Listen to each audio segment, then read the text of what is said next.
Hey everybody, how you guys doing today? I'm so glad to come back here, and for some reason today I feel this energy and I just want to talk about change, man. I posted something earlier today and this is what I said. If you forget about everything, just remember this one thing, that sometimes you might not get to see the change you want unless you change. Insanity is doing the same thing while expecting a different result. You cannot see different results if you keep doing the same thing. I was kind of like thinking about Africa and struggling with, and you guys know that it's a lot of them. We can talk about leadership, corruption, economic dependence, tribalism. We can talk about all those issues. There's so many things that we're struggling with, and I'd be tired hearing all these issues all the time, but you know, we have to address them, you know what I'm saying? Because there are a lot of people who do not know what Africa is going through, wants to cover the issues that Africa is facing. And us as Swahili Nation One Africa, our job is to address them, brutally be honest with ourselves in order to solve the problem. You cannot solve the issue if you don't know the source and what the problem is. The change that we expect to happen in our country, in our government, societies and communities and our companies, whatever the change that you want, even in your life when you go to personal level, whatever the change you want to see, you have to know that you have to change. This is something that we act towards. If you want to see something change, then you have to change. Because sometimes the thing that you wanted to change is not an issue, but the issue is how you see it. And if you don't change your perspective, then you're gonna keep seeing it negatively, right? That's how you will see it. So sometimes in order to change the situation and the negativity around you is by you becoming positive.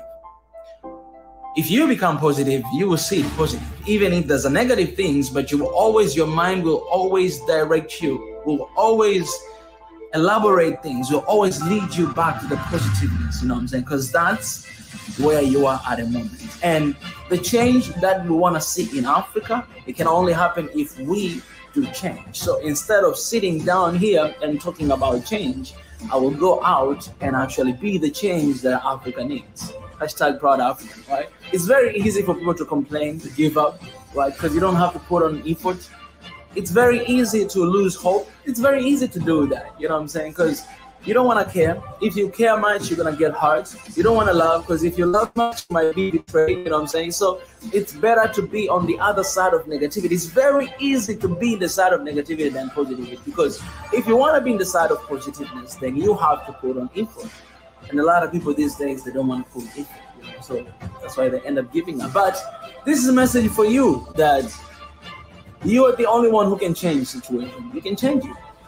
I don't want to put God in this, because I believe that God has already given us ability and mind to think, to elaborate, and to do things. He already given us that. We already have permission. As long as you're alive, that means you still have a job to do, right? The day I die, that means I'm done. I'm finished, right? My mission is done. But as long as I'm alive, it's because I still have something to do. So you already have that permission.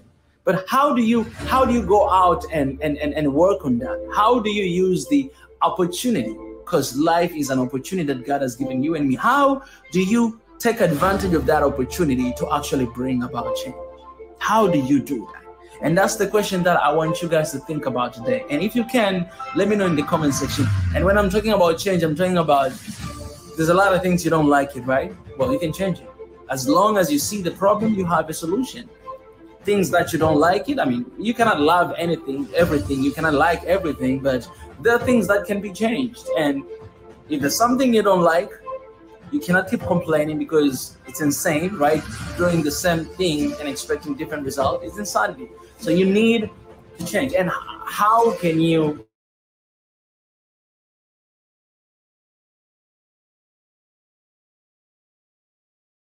take perspective of your country, right?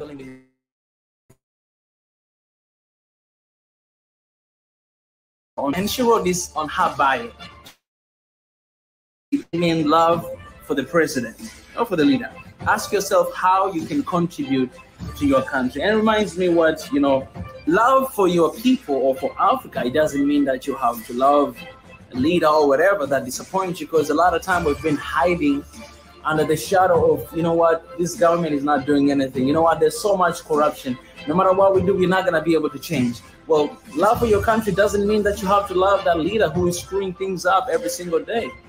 Ask yourself, how can you contribute? And it's kind of like I'm coming from that point of view, that how can you take advantage of the opportunity, the life you have, to bring about change? Because as long as you're alive, as long as you see there's issues, that means you have a solution, and you just need to figure out how can you figure out the solution. And our job here in Solution One Africa, it's actually to stir up the fire, right? So you might say that you guys are talking too much of this and that, but our job is to remind each other, is to remind that, you know what, we can actually bring about change. We might not bring the solution sometimes because we don't have solution to every issue that is going on, right? But you guys, you have it, because you guys are going through, we are going through, and when we come together as one Africa, think about it, talk about it, I'm telling you, there's high chance, and I'm confident 100% that we're going to bring about change.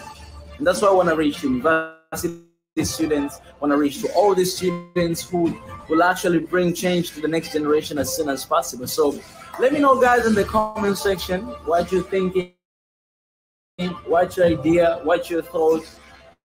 And I think this will go you guys to motivate me as well and to inspire me. So I'll be checking on your comments and maybe come up with something. I appreciate, guys. I love you. Be the change Africa needs. Bye. Yo, what up, everybody, guys? It's good to see you, man. Welcome back to the family. Hashtag Proud African. Be the change Africa needs.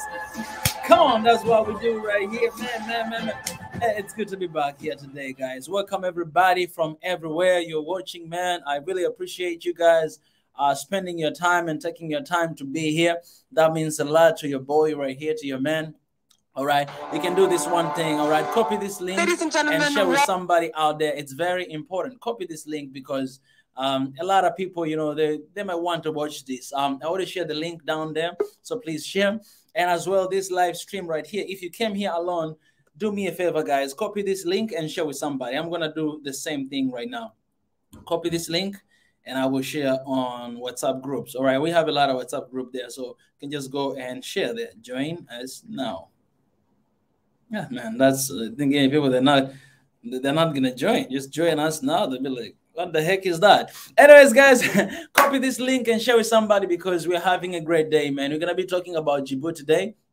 Earlier today, I had a conversation about Burundi. So if you haven't seen that, you are not there on the live stream, please go and check it out. Not now, after we finish this, but today we're going to talk about Djibouti.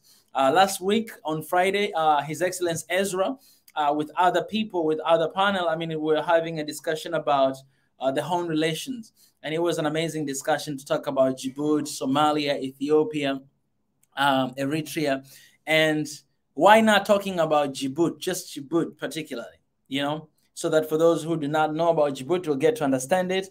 And to those who know, maybe they can get to let us know things that we don't know. I already have my guest here today, my brother from Djibouti, all the way from there. He's going to be talking here with us. But I appreciate you guys for stopping by. Let me pray a little quick and then I'll begin. God, I thank you for today. Thank you for Africa. I thank you for our people. Thank you for Djibouti, the country we're going to be talking about today. I know we all have challenges and things we're facing all the time, but your grace is enough for all of us to sustain, to live. We shall not die, but we'll live and declare your goodness every single day. Thank you for this moment. Thank you for this conversation. In Jesus' name I pray. Amen. All right, guys. So without wasting time, guys, I believe you guys are already copying the link and sharing with somebody without wasting time. Exactly. I had to put the plug right here, guys. Okay. I need to get used to this. I had to put the plug right here. This is our YouTube plug, Swahili Nation, and then right here it's also an award I received in Ethiopia when I went there. And here is my graduation photo right here. This is my graduation photo right here. And this one, come on. I just need to. And this one right here, it's a medal as well, a silver medal I received from the government of South Korea. And this one, it was as well the picture when I was receiving the honorary citizenship of Seoul. Anyways, guys, it's not about me. It's about Djibouti today, even though I already told you about me a little bit. Ladies and gentlemen, let's take a moment and welcome my brother, Mo Solomon. I believe it's Mohammed Solomon. Hey, my brother, how are you today? 2 seconds. I'm just in the middle of something. I'll be back in literally 2 minutes. Hello? Ah, you'll be back. I was not hearing him, but okay. Hopefully, he'll be back very soon, guys. Um, he might be doing something or yeah. But let me read your comments a little quick before beginning this. I see Maria Antoinette. I appreciate for joining us. Always, man. Always. I love these people, man. This is a family right here. Sam family right here, man. I appreciate you, brother. Right now I feel like I see you. You know what I'm saying? For a long I time think we've I'm been back. I'm back. for a long time. For a long time, we've been having image of Abi, whatever we see your picture. Yeah, Mo Solomon, welcome back, my brother. How are you? Good, alhamdulillah. How are you, brother? Man, I'm doing great. I'm doing great. It's good to have you here again, man. I appreciate all you're doing, for the continent. I mean, this conversation that we have been having, it's beautiful, right? 100%. So yeah, Mm. thank you for How? having me again. Mm-hmm. Yeah, thank you for having me. And it's going to be wonderful today talking about Djibouti. We're going to get to it from Yeah. prehistoric to now, recent events, and hopefully we're going Mm. to discuss everything there is to know about you. Yeah, indeed. I'm looking forward to it, because even me personally, to be honest, I am not really aware of the history of Djibouti, from the crash. I mean, from the start, how it started and everything. So today it's going to be an amazing opportunity for all of us to learn another sibling. Africa is one big family with 55 different children or siblings. And today, guys, we are talking about Djibouti. The name of this sibling is Djibouti. This is amazing. So, my brother, um, where are you right now, by the way? And how was your day? Oh, good. Thank you for asking me. I live in the UK. Um, Yes. yeah, so I live in the UK. But yeah, my home is Djibouti. It will always be. Yeah. Appreciate my brother. Appreciate. So if you won't mind to tell us just a little bit about, I mean, yourself, any information that you'd like people to know. I mean, this could be that moment before we dive into our conversation. Yeah. So Djibouti is a country within the Horn of Africa, northeast. Mm, I'm just gonna give the mapping to anybody that doesn't know. On the east of Djibouti is Yemen. On the north of it is Eritrea. On the mm, west of it is Ethiopia. And on the south of it is Somalia. mm. Yeah. Right. I'm trying to show people how it looks like right here on the map. Okay. This is very much what it's talking about.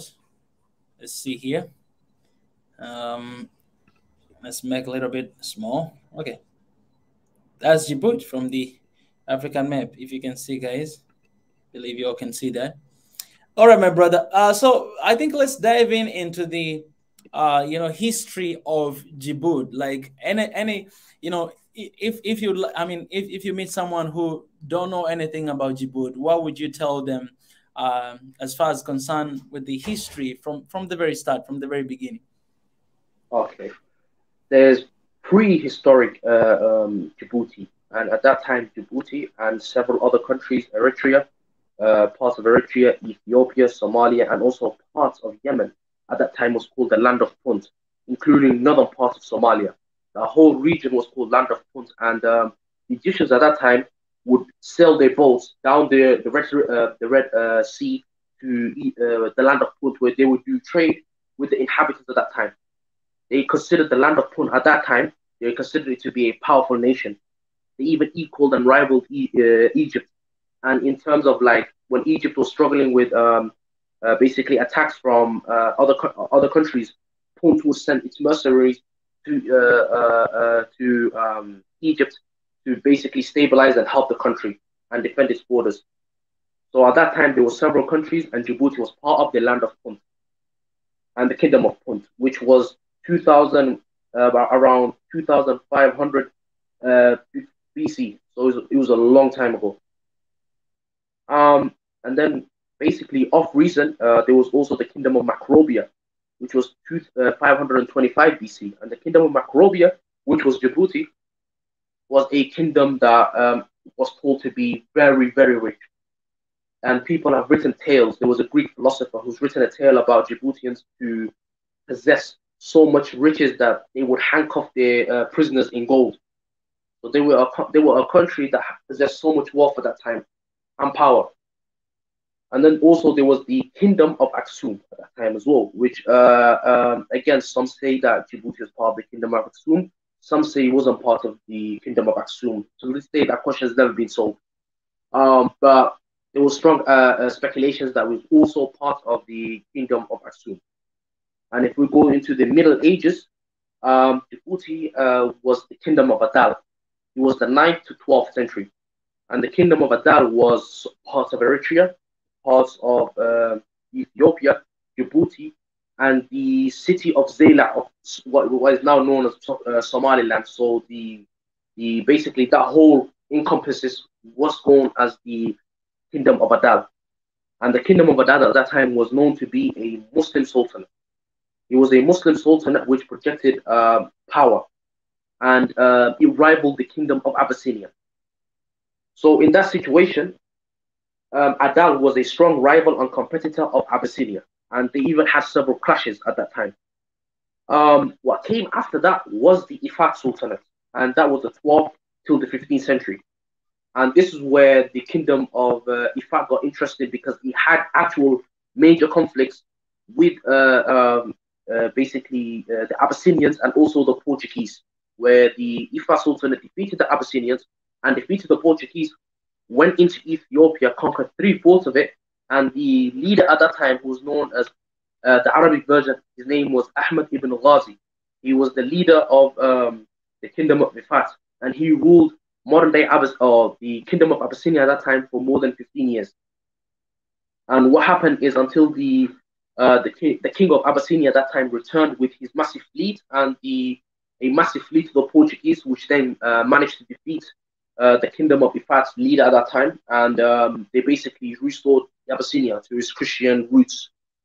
And the Adal Sultanate at that time rose up, and the Adal Sultanate rose up from the 15th to the 16th century, but it never had the power that he once had. It renamed itself Adal, but it never possessed the power it once did. And that's how it basically fell into the Egyptians' hands. At that time, the Egyptian Sultanate, which was a proxy for the Ottomans, and that Egypt fell, or Djibouti fell under the Egyptian rule. And from the 16th to the 19th century, Djibouti was under the Egyptian rule, which was a proxy for the Ottomans. So, and that time, it was ruled by the Ottomans/Egyptians. And what happened was, in 1883 till about 1996, the French came and they seized the port of Djibouti, and they made it a colony. So Djibouti became a French colony, and it was known as the French Somaliland.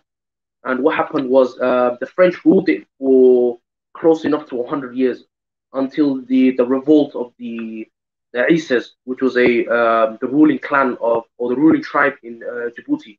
They revolted, kicked the French out, and they established independence. The French territories of the Afars and the Isses. So that's when it really began, and the independence of Djibouti began. That's just the overall view of historical kingdoms of Djibouti. But if we're going to also go into the timelines, so let's just say there's several timelines that played a massive factor in recent, in recent historical point of view. So the French in 1862, the French seized Djibouti of the Egyptian sultanates, or the Egyptian Mamluks. They took the control of Egypt's hands, and they seized it by taking the port of Obok. Then the French colony of Somaliland established over the region. Djibouti became the capital of French Somaliland. And then what happened is, Ethiopia tries to acquire part of Djibouti after signing a treaty with France, which failed later on. Railway connecting the port of Djibouti with the Ethiopian hinterland reaches Addis Ababa. So this happened in 1917. And then it continues to 1946, where Djibouti made an overseas territory with the French Union, and this was the French doing. In 1958, Djibouti votes to join the French community, and again, this never happened under the ruling Isas or the Afars. They never voted on this, but it was the hand of the French. And in 1967, a referendum was done. A referendum was done to keep the French out. And in 1977, the French the French territories of the Afars and the Isas became independent, as the Djiboutian Hassan Goulet basically became president of Djibouti at that time. And then there was a conflict between the Afars and the Isas, which then died down a bit later. And there was the new president at that time, the current president, Umar Goulet, who took control of the chaos and basically made himself the eternal president in a way. Yeah. So that's just a rundown of what Djibouti was. I could go into more details if you want me to. I really appreciate for giving that. But in summary, like how many countries kind of like colonized Djibouti? Okay. So historically they weren't colonized. Of recent, when Djibouti basically lost its power because of the Abyssinian and the Portuguese invasion. From the 16th century till about the 19th century, the Egyptian Mamluks ruled Djibouti. So about 300 years of rule from the Egyptians. Because again, I wouldn't say the Egyptians really, because they were basically doing what the Ottomans told them. So technically, you would say the Ottoman Empire ruled Djibouti at that time for the 300 years, until the French took over from 1863 and ruled it for 100 years, or close enough to 100 years. And they let go in the 1977. So yeah, we've been ruled by technically 3 countries, but yeah, I'd say about 3 countries. Yeah, and Djibouti, you say it was like at the beginning it was part of Somalia. No, Djibouti was not part of Somalia. The Somali empires at that time were not under one flag. So none of the Somali territories were under one flag. The Ethiopian empires were under one flag, but the Somalis were always separated in their own kingdoms, never under one established basic flag. Okay. And do you guys like speak different language from the language? What kind of language are you guys speaking, by the way? Okay, so the official languages in Djibouti is Arabic and French. In certain regions, so the Afar region, they also speak Afar. And in the Somali region, we speak Somali, but we speak in a different dialect. So, so the closest dialect to us would be the Somaliland dialect, but the South Somalis don't have the same dialect as us. Yeah, are you guys as well? Because I mean, as you said, it seems like the French culture has pretty much occupied Djibouti for so long. Is it the same? Is it the same issue like with Western African countries like Burkina Faso and Niger and Mali, as we have seen for the past couple of years? Is it like the same situation with Djibouti as well? What I would say is yes and no. And the reason why I say yes is because there is some truth to that. French is a national language, and a lot of people would understand what you're saying in French. Even me, a guy who doesn't speak French, still understands or kind of gets what you're trying to get at when you speak French. The country has basically French is basically the official outgoing language, and so is Arabic as well. So the languages are spoken intertwined with each other. So even though respectively the Isas, which is a Somali tribe, and the Afars, which is, if you call it Habasha, if some people could not call it Habasha, it's basically a tribe among Ethiopian confederate. So those 2 tribes have their respective languages, but they also speak Somali, and they also speak Arabic, and they also speak French as well. Yeah. Let's talk a little bit about Djibouti. How is it Djiboutian culture? Is that right? Correct? How do I say it? Yeah, in a way, yeah. Djiboutian culture, yeah. Yeah, I represent a lot of people out there, and from today onwards, we should be able to say it right. Djiboutian culture, right? Yeah. So my question is, if I will ask you about Djiboutian culture, honestly, I really don't know. Like, I'm African, and I'm ashamed of saying this, but I don't know, like, what kind of culture do you guys have? Like, anything related to the culture, do you mind to let us know? Like, I know, Somalian culture, I know, Ethiopian culture, but Djibouti, it's. I think a lot of people, they just tend to think that, oh, this, I think, is the same thing with Somalia, right? But what can you tell us, like, what is the difference when it comes to the culture of Djibouti and the close country like Somalia that you guys are very close? Okay, so with Djibouti, it's a mix really, because the Afars are part of the Ethiopian Confederate, while the Isas are part of the Somali Confederate. So it's a mixture of both really. So I wouldn't really say Djibouti is part of either, because it has a mixture of both. But if we're going to talk about culture, then the Isas, which is Somali tribe, has their own basically dance routines, and they call it the Zeilai. So it's like a dance that was created in you probably know about the city of Zeilai, which is again at that time used to be part of the Adal Empire. So that basically that dance or that it's like a slash hand movement where you move forward, and I can send you the clip on how the dance looks like so you can show it to everyone. But yeah, we have a dance called the Zeilai dance, and we do that regularly. With our food, it's different as well because there's so many infusions of different type of people food. So I'll explain. In Djibouti, they have a mixture of every type of food. If you go down the streets, you're gonna see some French style looking buildings. If you eat the food, it's gonna have some because there's a lot of Yemeni people in Djibouti, so you're gonna have a lot of mixture with the food. Basically, so you're gonna have some Somali, some Habasha, some Arab, some French. It's a mixture of everything, and you're gonna have to. It is good. I can't lie. So it's a mixture of everything. So the food is good as well. An interesting fact is it's not 100% Muslim Djibouti. It has everything. It has the synagogues for the Jews, it has the churches for the Christians, and it has the mosques for the Muslims. So everybody can worship what they want. It's not 100% like one religion. You can do and practice what you want. And another fun fact about basically Djibouti is basically the southern part of Djibouti. So if you look at the map of Djibouti, right, there's basically there's two halves if you look at it. So the bottom half, so I'd say about where it says Ali Sabih and Dikil, basically those cities in the bottom, they're the Somali territories. And if you look at the up ones, like Dora, Obok, and they're the Afar territories. So the north is the Afar, basically the Afar cities, and the bottom is the Somali city. And the capital is Djibouti. So right next to the Somali cities is the Djibouti city. Where it says Djibouti city is where the capital is. And a fun fact about the country is basically, if you've probably heard of the Afar Triangle, the Afar Triangle is a triangle where the Afars inhabit.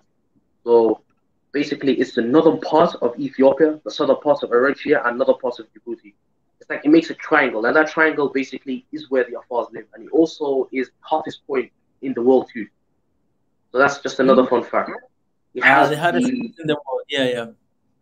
It also has the most I think fertilizers.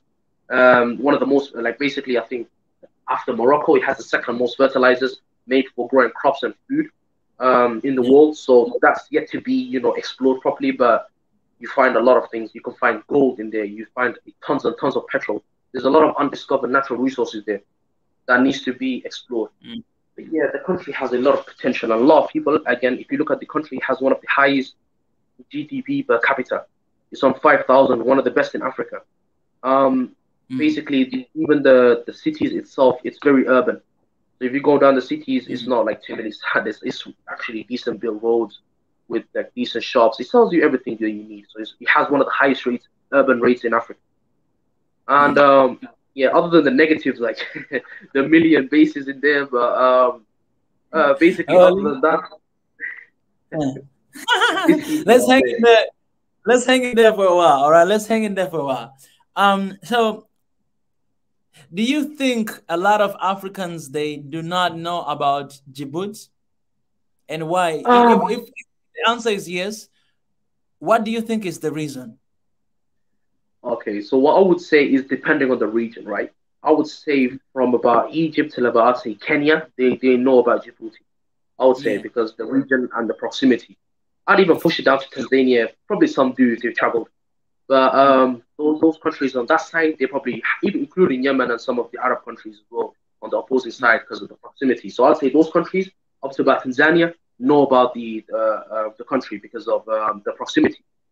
But if you're looking at the other side of Africa, let's just say West or even South, they have no clue about the country because it's so small that it's very insignificant in the map. So when you tell them I'm from there, they're going to be like, what?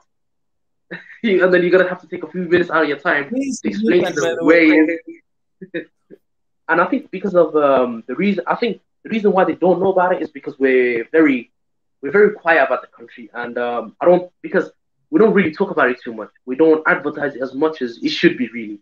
So we're very quiet about it. So other people have their boast about the country where we don't usually boast. We're humble people, I'd say. Yeah. And let me ask you another question that is very interesting. When you look at the location of Djibouti, it's like it's obvious, like it looks like the end of Africa. You know what I'm saying? Like Yeah. it's right there on the corner. Do you think the people of Egypt, not the people of Egypt, the people of Djibouti, Djiboutian people, right?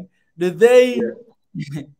do they recognize themselves more as Africans, or did they like relate themselves more with the Middle East? Like you see, it's close to Yemen as well. Did they relate themselves with that type of place than Africa? Oh no, I would say they relate themselves more to Africa, even though it's a country of many languages. They Yeah. relate themselves to that. Djibouti itself is a country where there's a lot of inhabitants. There's a lot of Mm. Sudanese people as well.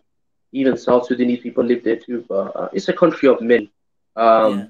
many African people, and Uh, it's still going to always be African as it is in Africa too. We will never lose yeah. that. So I would say 100% African. You have spoken about the economy that is one of the highest GDP, in Africa. What is the reason for that? Because I mean, I think a lot of time people they always think about leadership. If you have good leadership, then it's obvious you're gonna you're gonna have like that. I want to talk a little bit about economy before I go to the leadership. You guys have good economy, as you said. What is the reason behind that? I think the reason why we have a decent GDP per capita is because three things I would say. Firstly, is all of the ports that we inhabit because there's a lot of people that restock. So let's just say that people like let's say countries like Iran or countries like the South Asian countries like Pakistan or whatever, right? All of those countries come through the basically the Indian Ocean and the Gulf. They come through the Gulf of Aden up to the Red Sea, and they need a stopping point to refuel I can't hear you more. More? in a way because they're gonna give you because you More. I can't just lost you stop for a there while. without. Pardon? I lost you for a while. You went quiet for a while. Oh. So shall I explain it again? I think it's my internet. Yeah, yeah, It's raining a please, lot. please. Yeah. Oh yeah. So basically, our countries like the South Asian countries like Iran, Pakistan, and all those countries, if they go through the Indian Ocean and go through the Gulf of Aden up to the Red Sea, they need a stopping point to refresh, refuel, to Okay. get the people off the boat, to stretch their legs. They usually stop at Djibouti port, and that's basically a way of finance because a lot of basically 80% of Europe's oil goes through there, and we're the biggest players because we can give you access if we want to or not. Mm. So that's basically a good funding, and also Ethiopia. Ethiopia pays us or pays Djibouti a lot of money to basically send its basically all the trades that it does and everything, basically all of the stocks and all of the trade and everything that it does depends on us Mm. because Eritrea and them are not in good terms, and Somalia is Mm. going to its own turmoil. So the only country that they can depend on is us. So Mm. basically, in a way, we basically give them the things that they need because they landlocked country. And Mm. furthermore, I was going to say is the military bases. The military bases pay a lot of money for the military bases to be in the country because it's one of the most strategical positions in the world. It gives access to two continents. Furthermore, it controls one of the most strategical places, the Red Sea. And that Mm. Red Sea gives you access to the canals. So you need to be in a country where it has everything. And the country that gives access to basically everything, the Gulf of Aden, the Red Sea, it doesn't exactly have the Indian Ocean, but because of the country is not really like Yemen or Somalia, not exactly putting up a competition, Djibouti can also make its way to the Indian Ocean. So in a way, they give us a lot of money for them to be there. So I think that comes back into the economy again. That's Yeah. what I would say. All right. Let's talk a little bit about leadership more. Uh, First of all, I just want to know what are your thoughts about the leadership of Djibouti? The leadership. I have my own opinions on the leadership. The leadership is very bad. That's what I would say. The reasoning for why I say it's really bad is because nobody has the right to vote, and anybody that speaks out and tries to, put a competition up for the guy, usually no good stuff happens to them. Mm. Um, he's a very well protected man. That's what I would have to say. Ismail Omar Gule is the president. He was the president for almost, I think, 22 years. If I'm right or wrong, I could be For right. how long? I think 22 or 23 years, I'm sure. Oh, Um, okay. so he's been a president for a long time and not really voted in because even though it claims to be a country of democracy, he's not really been voted in. And the people that compete against him usually bad things happen. So that's what I would say that we need basically a new change because the Yeah. guy he's done his part. He needs to go. We need fresh young ideas there. We need people that are willing to take the country forward. And I don't think that he's one of them. Yeah. He's really not one. Yeah, that's what I would say. 22 years. And you've spoken about, but we are still in the topic of leadership, and you've spoken about the military base. One thing that really astonished me about Djibouti is that I believe you have like more than 7 different military bases, like US, France, Japanese, Chinese, who else? Like UAE, um, uh, and do you China. mind to name them? I mean, because you're from there. How many military bases, foreign military bases, do you have in Djibouti? I think on top of my head we have 8. 8 military bases over there. And all of them are countries that have their own interests within that region. That's what I would have to say. USA is one of them. Japan is one of them, and Japan is recent one. Japan is the most Yeah, recent one I think on top of my head. yeah, So I think China is one of them. France is one of them. Basically, the UAE you mentioned is one of them. I think there's a lot of countries that have this interest in basically the position that they're in. So you can only guess the reason why they're there. They're only there to protect what basically they seem valuable because 80% of the European or Westerners' oil and fuel goes through that. So they're only there to protect their interest. And I think that's the reason why they pay so much money to the Djiboutians because again that goes back to the economy and it's showing because the high GDP per capita. That's what I would have yeah. to say. What would you say about the welfare of the people? Because it's clear that the country has a good economy, as you say, because of all those external factors and internal factors as well. But how about the welfare of the people? And for this, I'll take an example of Rwanda. From what I heard, Rwanda is growing really pretty well. It's transforming. It's like Singapore of Africa. According to what they say. But when it comes to the welfare of the people, I talk to my friends sometimes, things are too expensive. Life in Rwanda is just too expensive. Like it's crazy expensive. Crazy. Yeah, so like the development of the country and the well-being of the people, it doesn't match, right? So there's something wrong somewhere, you know what I'm saying? Like, and we gotta be honest with this, talking about this, because you can Yeah. have like good looking buildings and you can have, everything, but if people are suffering and struggling, they're hustling, then what are those development for? You know what I'm saying? So what about in Djibouti? How are the welfare of the people? So what I would have to say is extremely bad situation.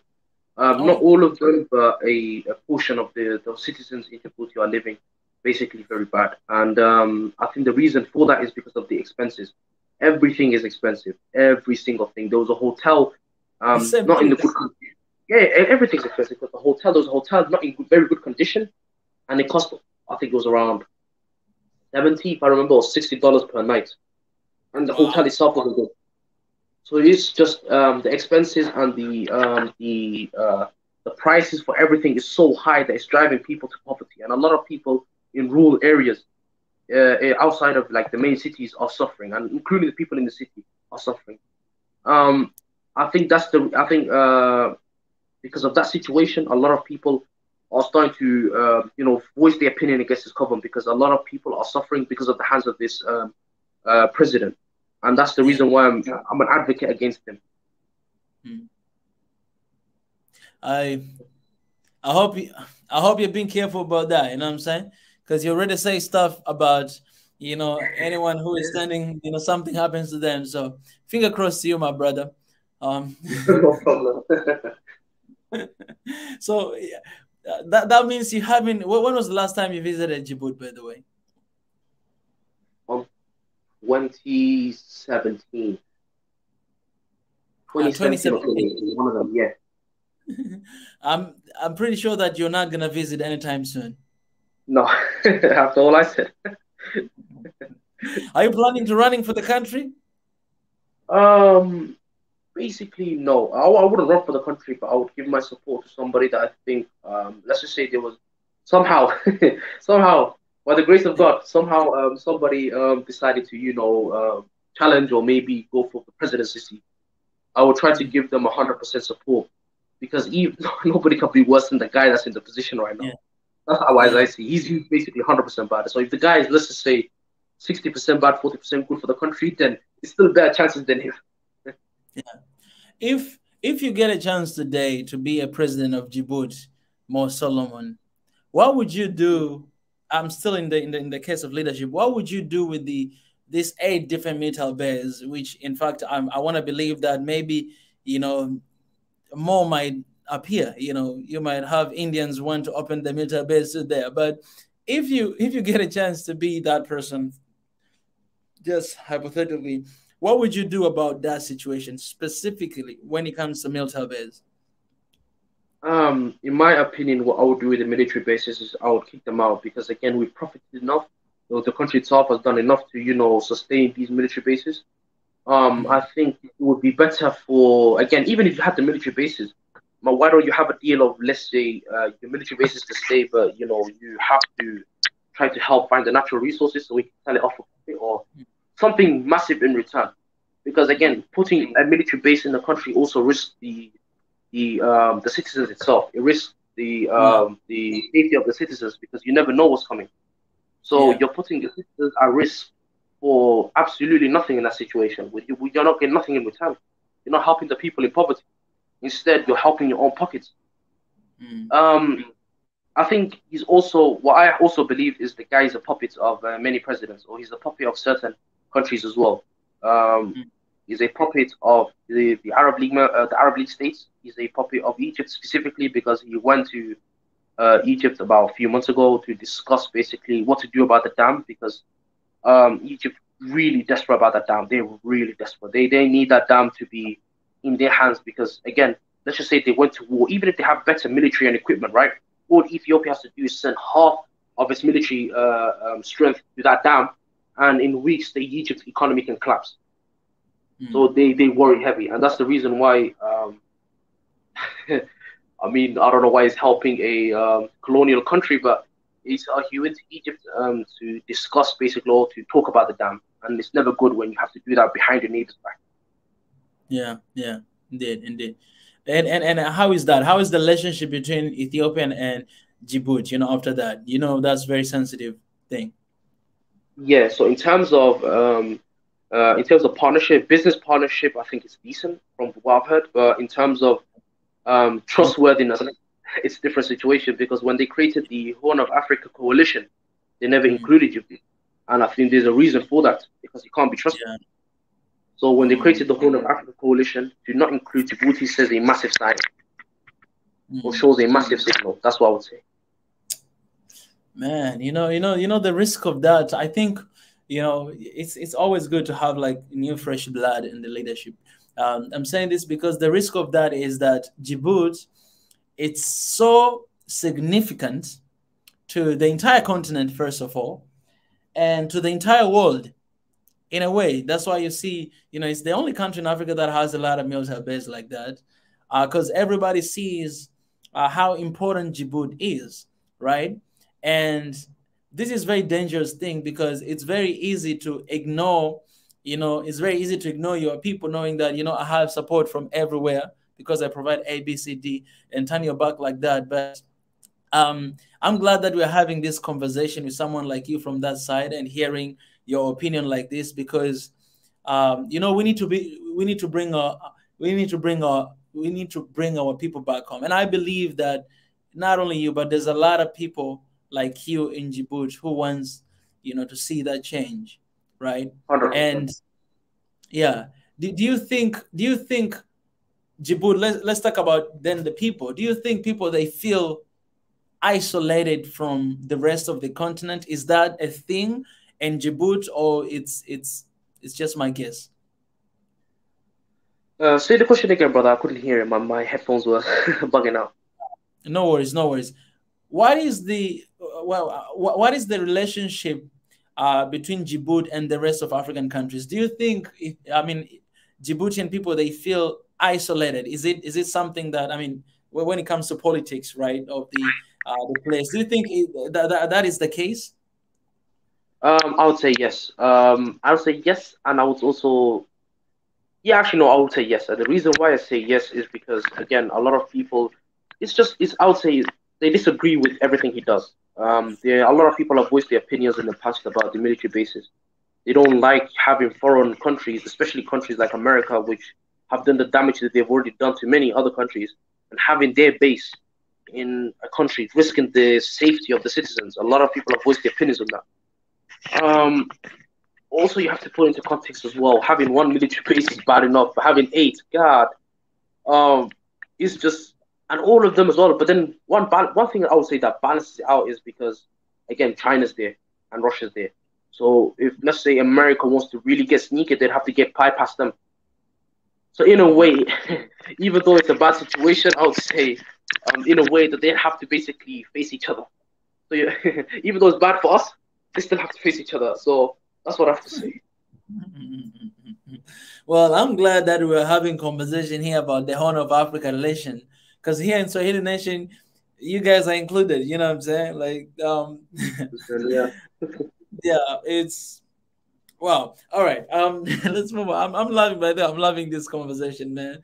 I think you're the right person to have this conversation with, because I think you know a lot of details, and I say this all the time, man. You know, our brothers and sisters, like Africans who are living in the diaspora, man, they care more about Africa more than even, some people here in the land. Sometimes people are here in the land, they don't even know what's going on in the country, they don't know what is happening. But people from the outside, they always have special love, man, because it's kind of like when you're in the pitch, playing football, playing soccer, Yeah. the reality is really difficult, right? But when you step outside and watching, you can see a lot of mistakes, going on. Like, he was supposed to do this. Why are you doing that? Why are you doing? We always do that. But go inside and play. You'll see how it happens. And, with that example, I remember even when I was out, like you see everything in a different perspective. It's kind of like you got a third eye to see what is going wrong. That, man, I didn't know, like, all these things are going this way. Man, we need to change this. That's how I got my passion to fight for Africa after stepping outside of Africa. You know what I'm saying? So I think it's a moment for both diaspora and 54 other children, to come together and to know that we all want the best, for the beautiful land, motherland, Africa. And you're such an example, to that.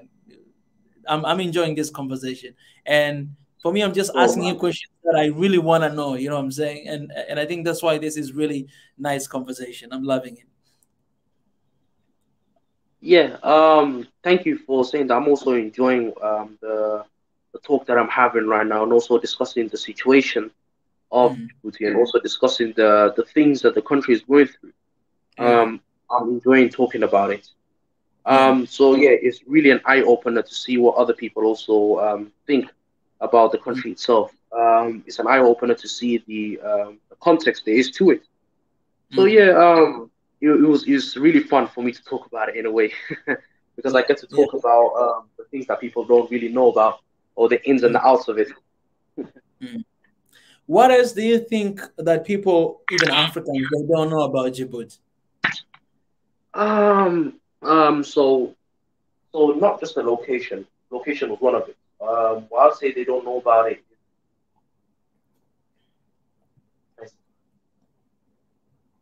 Yeah, they think that the Djiboutis are probably their own people. So let's just say another clear up is when you say I'm from Djibouti, they assume you're not, something else. Because a lot of them never heard of the country. So when you say you're from there and you point out there, they don't have any idea of what you are, who you are.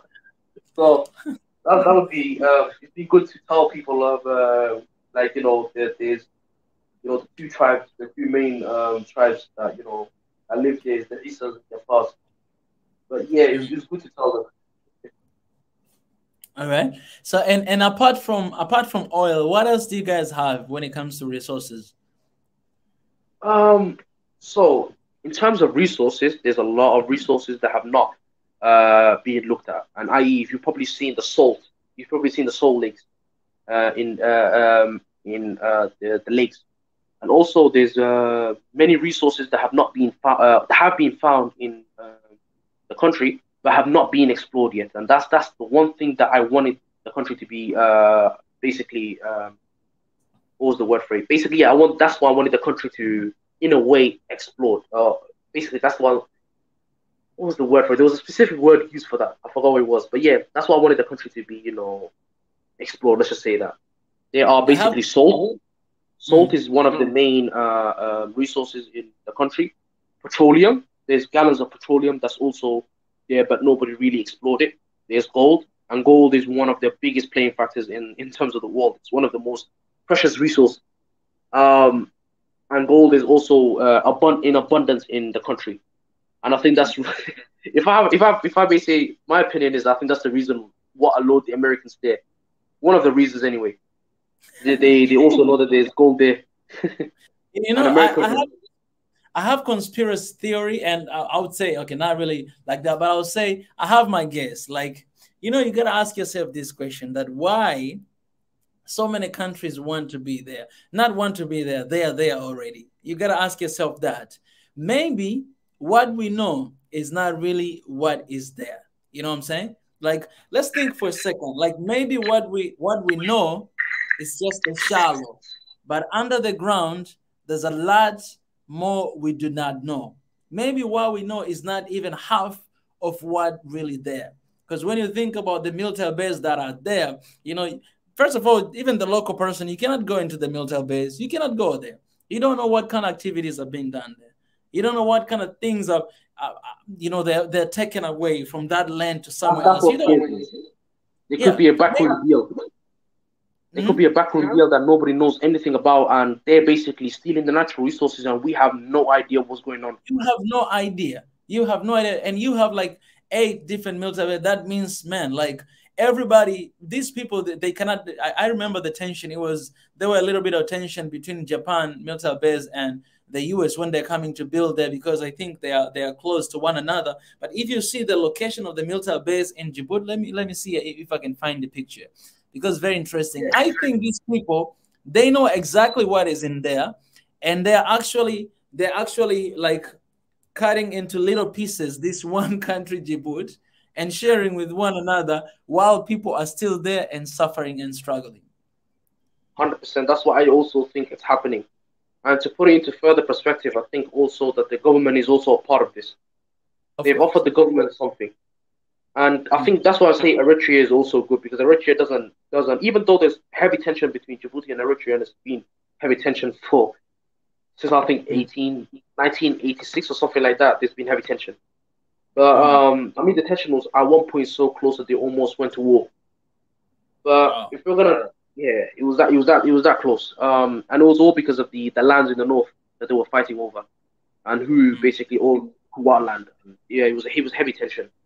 But if we're gonna talk about the military bases, there's a lot of things that we don't know because nobody's really been inside the military bases. We don't know what exactly they do. So that's another thing that scares me. Yeah, yeah. You never know, and nobody will never. You see this, all this. I said 1, 2, 3, 4, 5.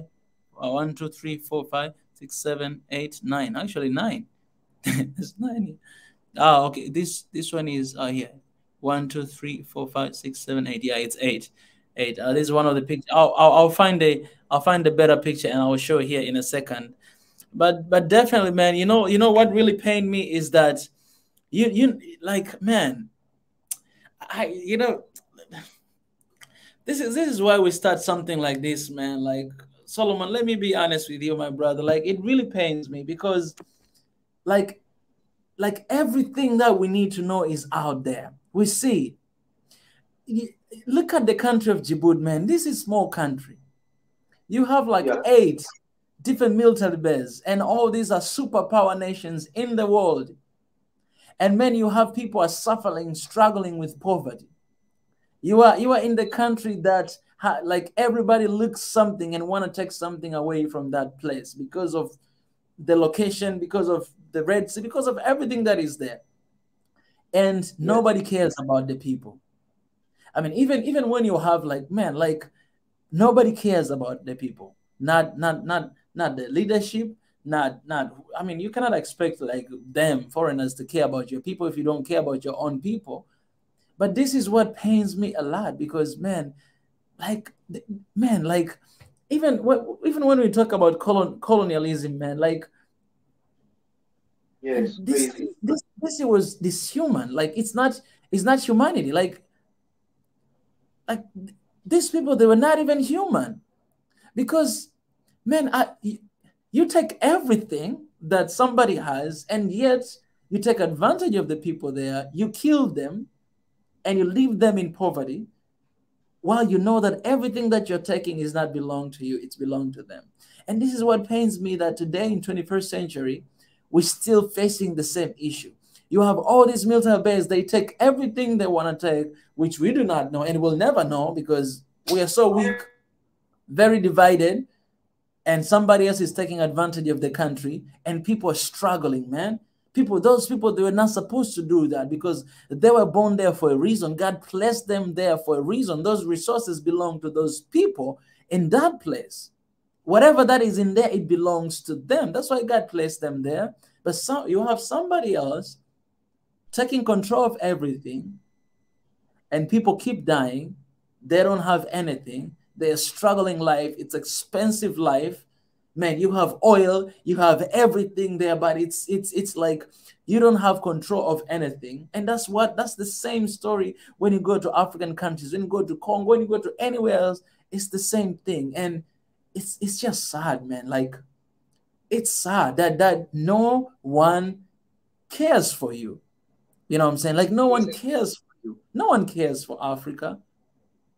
No No, it one doesn't. cares for Africa in general is at the bottom of the barrel. Like there is not a continent where any other continent is below Africa, even though Africa, again, this is a fun fact that everybody needs to know. Africa is the only continent that can self-sustain itself. All of the other countries or all the other continents depend on Africa for one thing or another. That's the reason why all of these continents in the world are trying to keep Africa down. Because they understand if Africa grows stronger, if Africa becomes tough, again, if Africa becomes united, who the hell can enter Africa and exploit it? Because again, Europe will die out, South America will die out, Asia will die out, a lot of these continents will die out. Africa would be the only continent standing. Yeah. And that's the reason why we all work together behind the scenes to break it.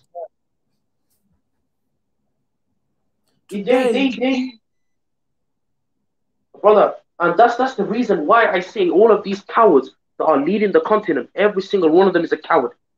There is not a leader. There is not a leader for Africa where all that can unite the people of the continent. There is not a single leader with a backbone of steel that cannot be bribed, that cannot be bought, that cannot be threatened, that can face everything that comes forward, face on, and that can unite the people. There is not a single leader like that.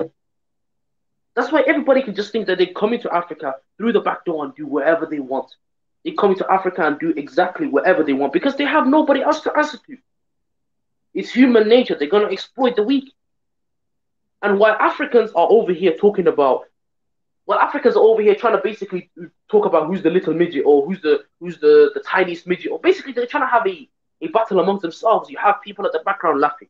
And again, brother, I used to be a staunch, this is the truth about me, I used to be a staunch Pan-Africanist. I used to be a guy who supports Pan-Africanist. I've had people come to me from Africa tell me I'm not African because I live where I live and I look how I look. I've had people tell me I'm not African. I've had people tell me, or the usual slurs, right? You're not Arab, you're Arab, you're mixed breed. The usual slurs because I look a certain way. And I've had that, even though I've supported Africa my entire life. Instead of focusing on me, they should be focusing on the continent. The continent is getting exploited. Each country, there's no country safe from the Europeans. And that's the truth. There is not a single country, no matter how big. Okay, let's look at the strongest the country in Africa, South Africa or Egypt. Both of these countries still answer to somebody else. That's the funny thing. South Africa is supposed to be a powerhouse, but it's still 70% of their basically the government is ruled by the whites. Their food, 70% of it is run by the whites. Let's look at Egypt. Egypt's supposed to be a big, powerful country. No, it's a puppet state of the Europeans and the Arabs. This is what I'm saying. Africa, the problem is everybody is working together to keep it down because Africa is the only continent that can sustain itself. It's the only continent in the world that needs itself. Africa has everything that it needs to survive. So I don't understand why people in Africa depend on Europeans to give them food. How does it work? You tell me. Where's the logic in this? Europe is a country that European countries go to Africa to get food, to get the natural resources. So why are we begging them to return what belongs to us? Yeah, man, I'm sorry I went on a little rant. No, man. I love it. I love it, man, because what you're saying is 100% absolutely right. And that's how I feel, man. And I guess that's why we're having this conversation, because we share that feeling, man. It's sad. Like it's very sad. You said something very, very important, that if Africa were one, man, if we are one, right now nobody can touch Europe. You know, nobody can touch Europe because of that European Union or whatever, even those NATO members. You know, nobody can touch one country because other countries go there and support. You see what is going on with Ukraine and Russia thing. You see what is going on. And that is the whole new story. But my point is, Africa, we are so weak because we are very divided. We are so weak. And Sankara, he already said before that whoever feeds you controls you. We witness again and again and again. We see, like, you can be there as a leader standing and leading the country, but somebody else. And the reason why we are so against the loans and aids and the money that we beg from outside, the reason why we are so against that, we are not against of the development infrastructure and all these things that they're happening in our country through that money. We're not against that, but what we're against with, because we want to see our country growing, right, developing. But what we're against, Art, is that whoever feeds you controls you. That money is not coming for free. You answer to someone, that is your master. That is your master. That's where you answer to. Because if you don't answer to, you know what they do? They don't give you that money. And they put sanction on you. And then you feel isolated. You feel like, oh my goodness, how am I going to? And then you go back, you beg again to remove those sanctions. But we do this while we have everything it takes to develop ourselves. We have everything it takes to defend ourselves. This continent can sustain itself because we have everything: human resources, natural resources, gas, whatever, guns, water. We have solar, we have like everything, oil, everything in this continent. And that's what is so attractive to other continents out there, coming again and again and trying their level best to do everything they can to keep us divided. And I wrote something yesterday. I want to read this. I'm going to share this very soon. You know, I was writing, I wanted to share this, but let me read this little bit, because this is what was going on, you know, in my mind last night, and I couldn't sleep, man. My brother, last night, I couldn't sleep. I slept like at 5 a.m. or 6 a.m. because I was thinking about this and I was trying to write. So I posted something in, you know, on Twitter, and then I had to write something, you know, about that. Let me read this tweet little quick, and then I'll read what I wrote. I saw this: One Africa means we are all together in this. You ain't alone anymore. Whatever you're going through, Africa got your back. And whatever happens to you, it happens to us. So that's where I'm coming from. And then I wrote this: this is what we are striving for.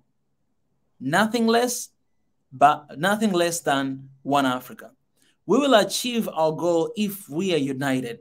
Several times we suffer from the fear of the unknown and therefore choose division and let go of the one thing that truly holds power. The reason why Europe is so powerful is because of the EU. They don't agree on everything. They despise one another, but they understand the basis of power. If we as Africans do not wake up as soon as possible and choose unity, I am afraid Africa will never know the true meaning of power. This generation must do better. There is no other option. Without unity, there is no future for Africa. We won't be able to see any positive change in our countries but constant exploitations, killings, poverty, etc. We are so weak because we are divided. We have tried this path for the past 50 plus years, and look where it got us. Why not embrace one Africa? We're certainly not going to lose anything close to what we have lost already. We should envision a powerful continent, not just with abundant resources, but also with the power that comes from the unity of our people. Nobody manipulates a united people. Even lions always hunt for the lonely animals to devour. We must watch out for the enemies of Africa, those who want to subdue Africa through debt traps, those who don't want Africa to prosper, develop, and unite. My fellow Africans, let us all embrace one another and celebrate our differences. Let nobody know your history turn you against your siblings. Africa is one big family, 55 different siblings. We must protect each other and stand for ourselves and our neighbors. We, the people, are going to change Africa for our generation and the generations to come as we march towards becoming the change Africa needs. Please join us, work with us, and be a part of the change. This is like yesterday, as I was just, trying to sleep, I couldn't, and I had to write this down. And, I was thinking maybe I'm going to make a video about this, but this what was going on in my mind the whole night, and I lose myself of it because, like, it just, for me, my brother, I agree with you. It doesn't make sense to me. It does not make sense to me that the true meaning of power, man, unity is power. That is the power. Why Africa is weak? Because we don't have unity, because we're divided. And everybody knows that. Every single leader of Africa knows that unity is the solution to what we are going through in Africa. Is the solution to all this exploitation we're going through. Everybody knows that. But I don't know why over and over and over again we're choosing shortcuts to get just money, and not even to talk about that, not even to raise that topic, not even to stand with somebody out there who is standing to stand for colonial powers, trying to withdraw ourselves from the question because we're simply scared of dying, of death. Unity is the solution to this. Africa will never know the power, the meaning, the true meaning of power if we're not united, because unity is power. We don't have power because we're divided. How are you going to know the meaning of power if you're not unified? We see that power here in Swahili Nation, One Africa, man. We see that power here. I don't know you, man. I don't even know how you look like. Never met you before. Most of people here, we don't know each other. We just met here for the first time. You just saw a clip. You saw, you hear, you come, you watch, and you listen. We don't know even each other. You don't even know where I don't. But see what is happening today. We are having a conversation about Djibouti with someone that I don't even know, but I know that he is an African. He is my brother. He is my sibling, and we're gonna talk about it. The same thing to you, man. I invited you, came here, and we're having this conversation, and a lot of people, they get to know about Djibouti. This is the power we are talking about. Unity is power, man. Like, why we do not choose the path of unity? Why we cannot just let go of all this stuff and just... Brother, this is what I was going to say. You've got a good heart. You've got a good heart, and I've noticed that. You see, the problem is the people that are ruling the continent don't have that. They're in there for themselves. They don't give a damn about who's the next man. They don't care. They will sell, brother, they will sell their own people. They will sell their own. They will sell their mother $400. These guys would... This is what I think, brother. The African Union right now is run by cowards. And I think that meeting, they go to African Union headquarters to answer to a white European. That's what I believe. Because not a single thing is done about the suffering in Africans. There's a lot of Africans, year in, year out, that will take the risk to go through some of the harshest places and the harshest environments within the continent to escape the continent. I've seen documentaries of Africans getting swallowed by the sea, trying to escape it because they have no choice. They either die in poverty or try to make it. How is Europe? This is the problem, right? Africans sell their own resources. Africans will sell their food, their supplies, and everything for less than the value of it. They don't understand what the value of what they're selling is. Because what you're selling for $10 is sold in Europe for $300. They don't understand. They don't understand the value of what they're doing. They don't understand that the actions that they're taking has massive consequences. These leaders don't have a brain cell. Do you not comprehend that Africa is the only continent that needs itself? The food, the crops, everything, you're selling them. They're giving it back to you in aid. They're not paying nothing. They're not going to their farms and they're giving you their crops. No, they're giving back what they took from you to show that they're doing a good faith. It's all a publicity, son. It's all PR, propaganda, and you're falling for it. You're thinking that this country, no, this European country is really here to help me because it's giving me back what it stole from you. The logic, man, these people, bro, when I see some of the idiocracy that I've seen, some of the illogical thinking that I've seen, it makes me, in a way, it makes you angry because you're seeing that the people think that the Europeans have their best interest for them. The Europeans don't have any interest for you. They don't give a damn about you. You're basically a stat to them. Why do you think, how about this, right? South America, North America, Europe, Eastern Europe countries, Australia, all of these countries have one thing in common: exploitation of Africa. Every single one of these continents lacks something, whether it be minerals, whether it be crops, whether it be food, whether it be water, they lack in something. That's the reason why they're going to Africa. When I was going to my journeys to Africa, I swear to God, I have seen 20 Chinese men.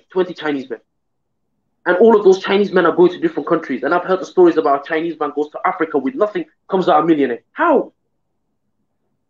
How is he a millionaire? I've seen videos of a Chinese man kicking out the inhabitants of the country from his barbershop saying only Chinese. Shame on the people that accept that.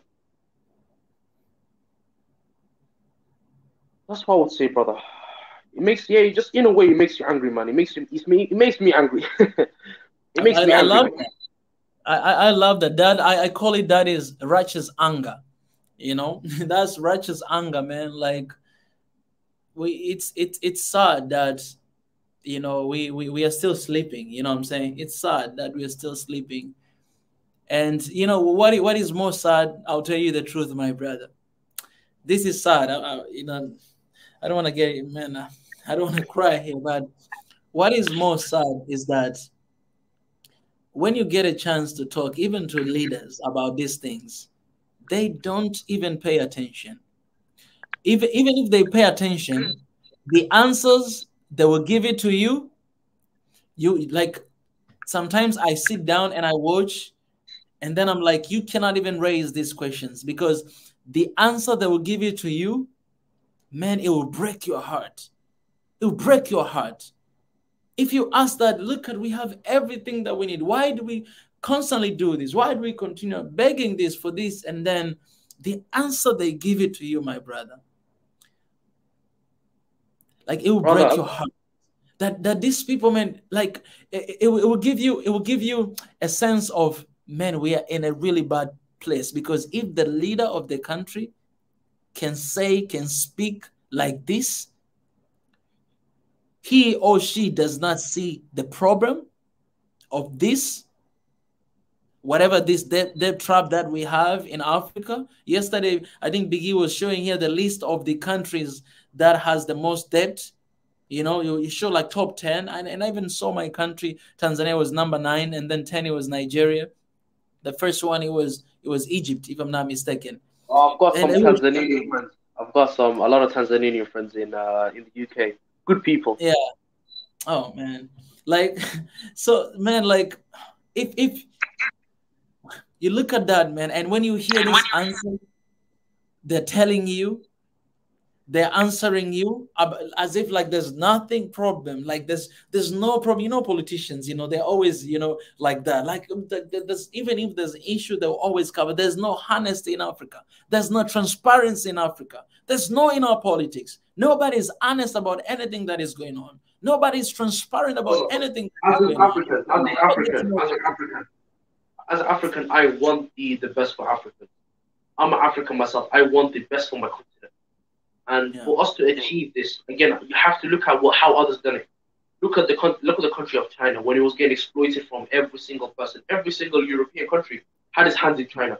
The opium, when they were giving their people opium and they're making them addicted to opium. The Japanese and how they slaughtered the Chinese and how they went in and took basically parts of the country itself and they tore it up.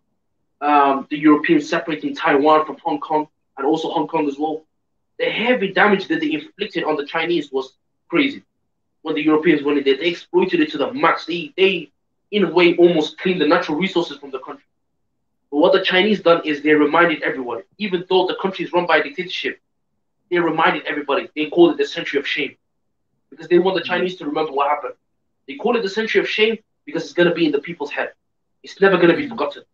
If it's in history book of what happened to the Chinese, it's never going to be forgotten, and the people will always have it at the back of their head that this can happen again. So it'll keep them awake and alert, never to trust the European again.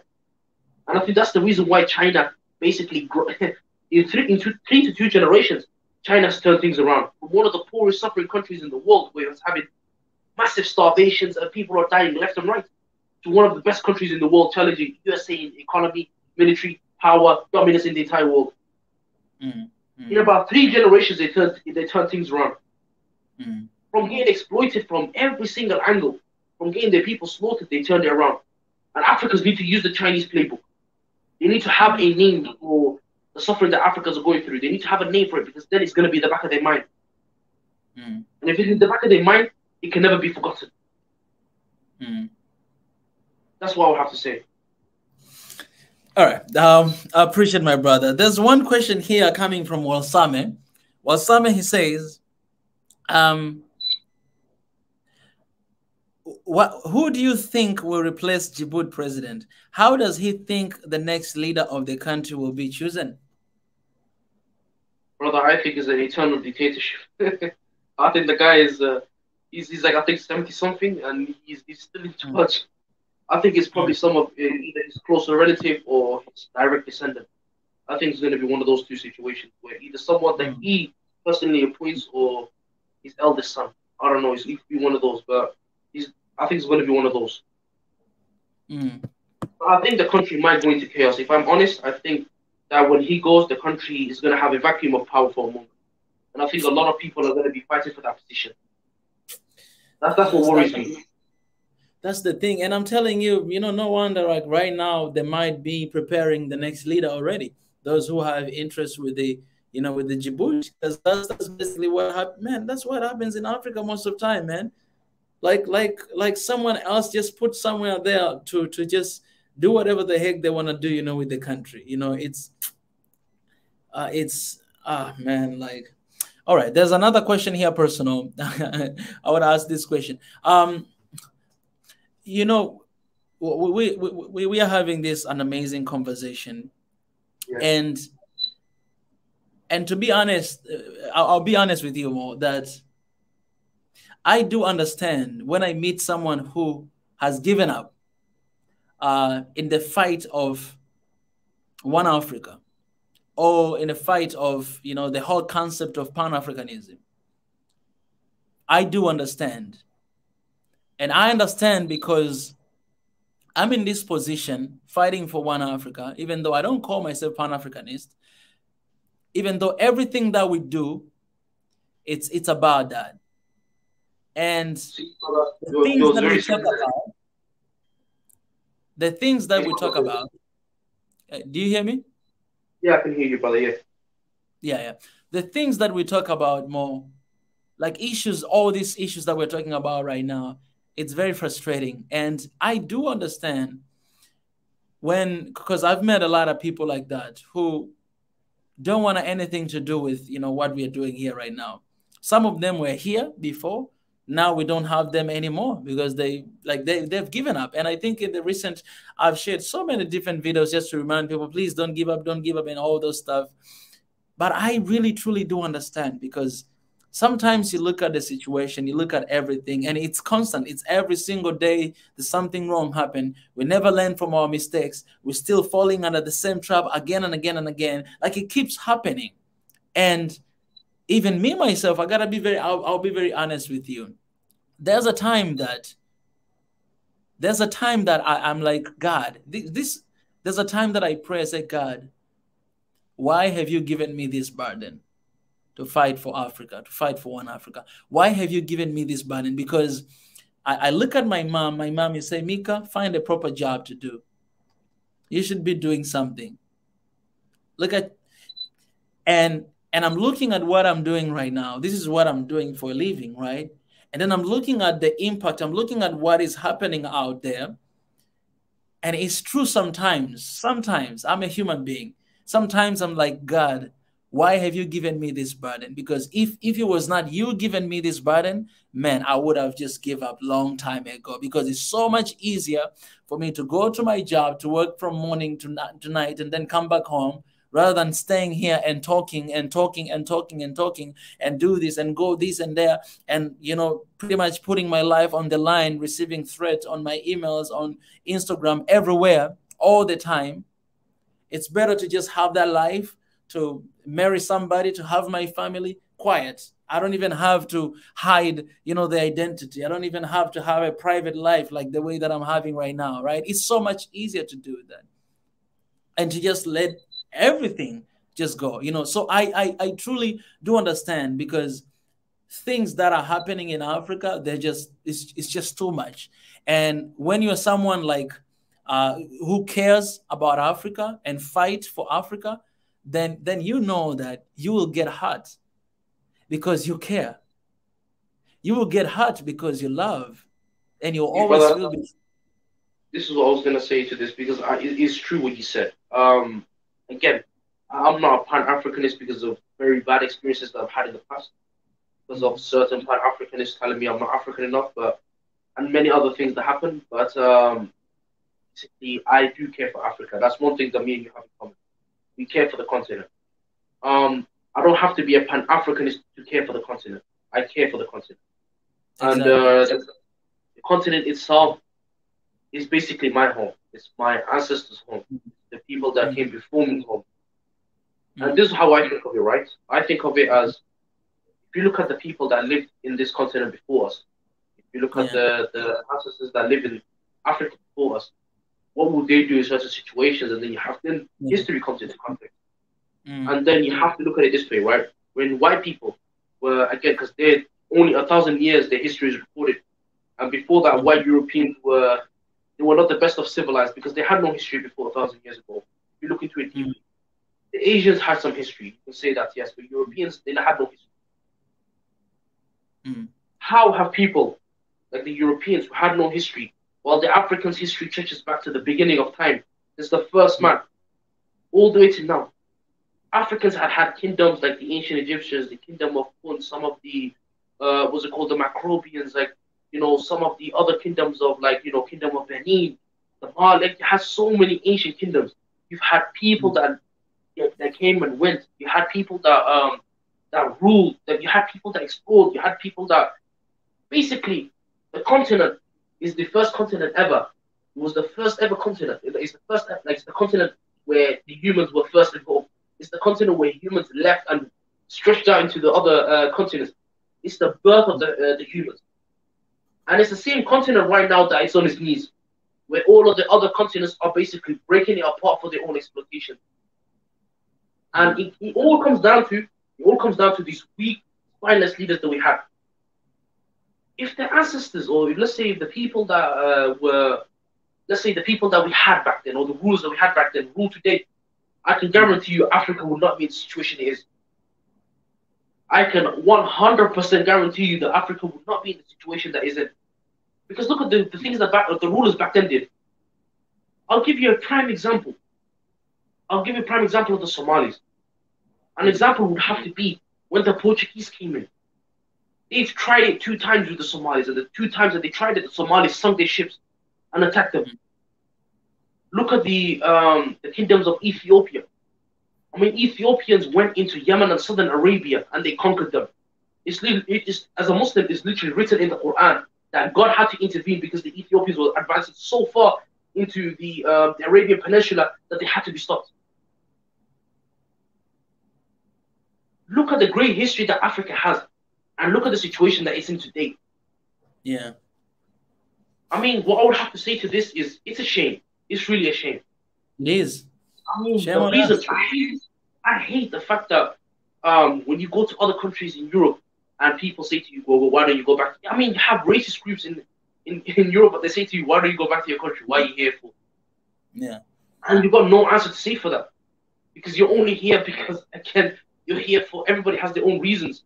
But Africa is in the situation it's in because of the lessons that we never learned in the past. Till this, I mean, look at the situation. Look at, I'll give you some prime examples. Look at the African countries in the Arab League. Look at the African countries in West Africa that are part of the Commonwealth, basically answering to Britain and the Queen. Look at South Africa is a puppet state to the Europeans. Look at the the Kenya. It has an American military base over there, and America's never up to go any good. Look at the countries of Botswana. I mean, Rwanda. Rwanda's accepting European countries when Ukraine would never accept Rwandese refugees. Ukraine and other countries would never put up their hand, or any of the European countries would never put up their hand and say, I want the people of Rwanda. How about this? When Rwanda was going through the civil war between the Hutus and Tutsis, did anybody help them? Did any of the European countries put their hand up and say, we'll give you refuge? No. So why is Rwanda doing it now? There are so many questions to be answered. But again, you look at the situation that's going on in Africa, and every country is going through turmoil. Every single country is going through turmoil. One thing or another, minor or major. But yeah, man, what I can wish for is the best of Africa because, man, the leaders are running us to the ground. More, you know, as I told you before, my brother, like, you don't have to be Pan-Africanist to love this continent. You don't have to. And I think that's what people, they have to know, because, and I'll tell you my reason why. Today I was just having a conversation about the same topic.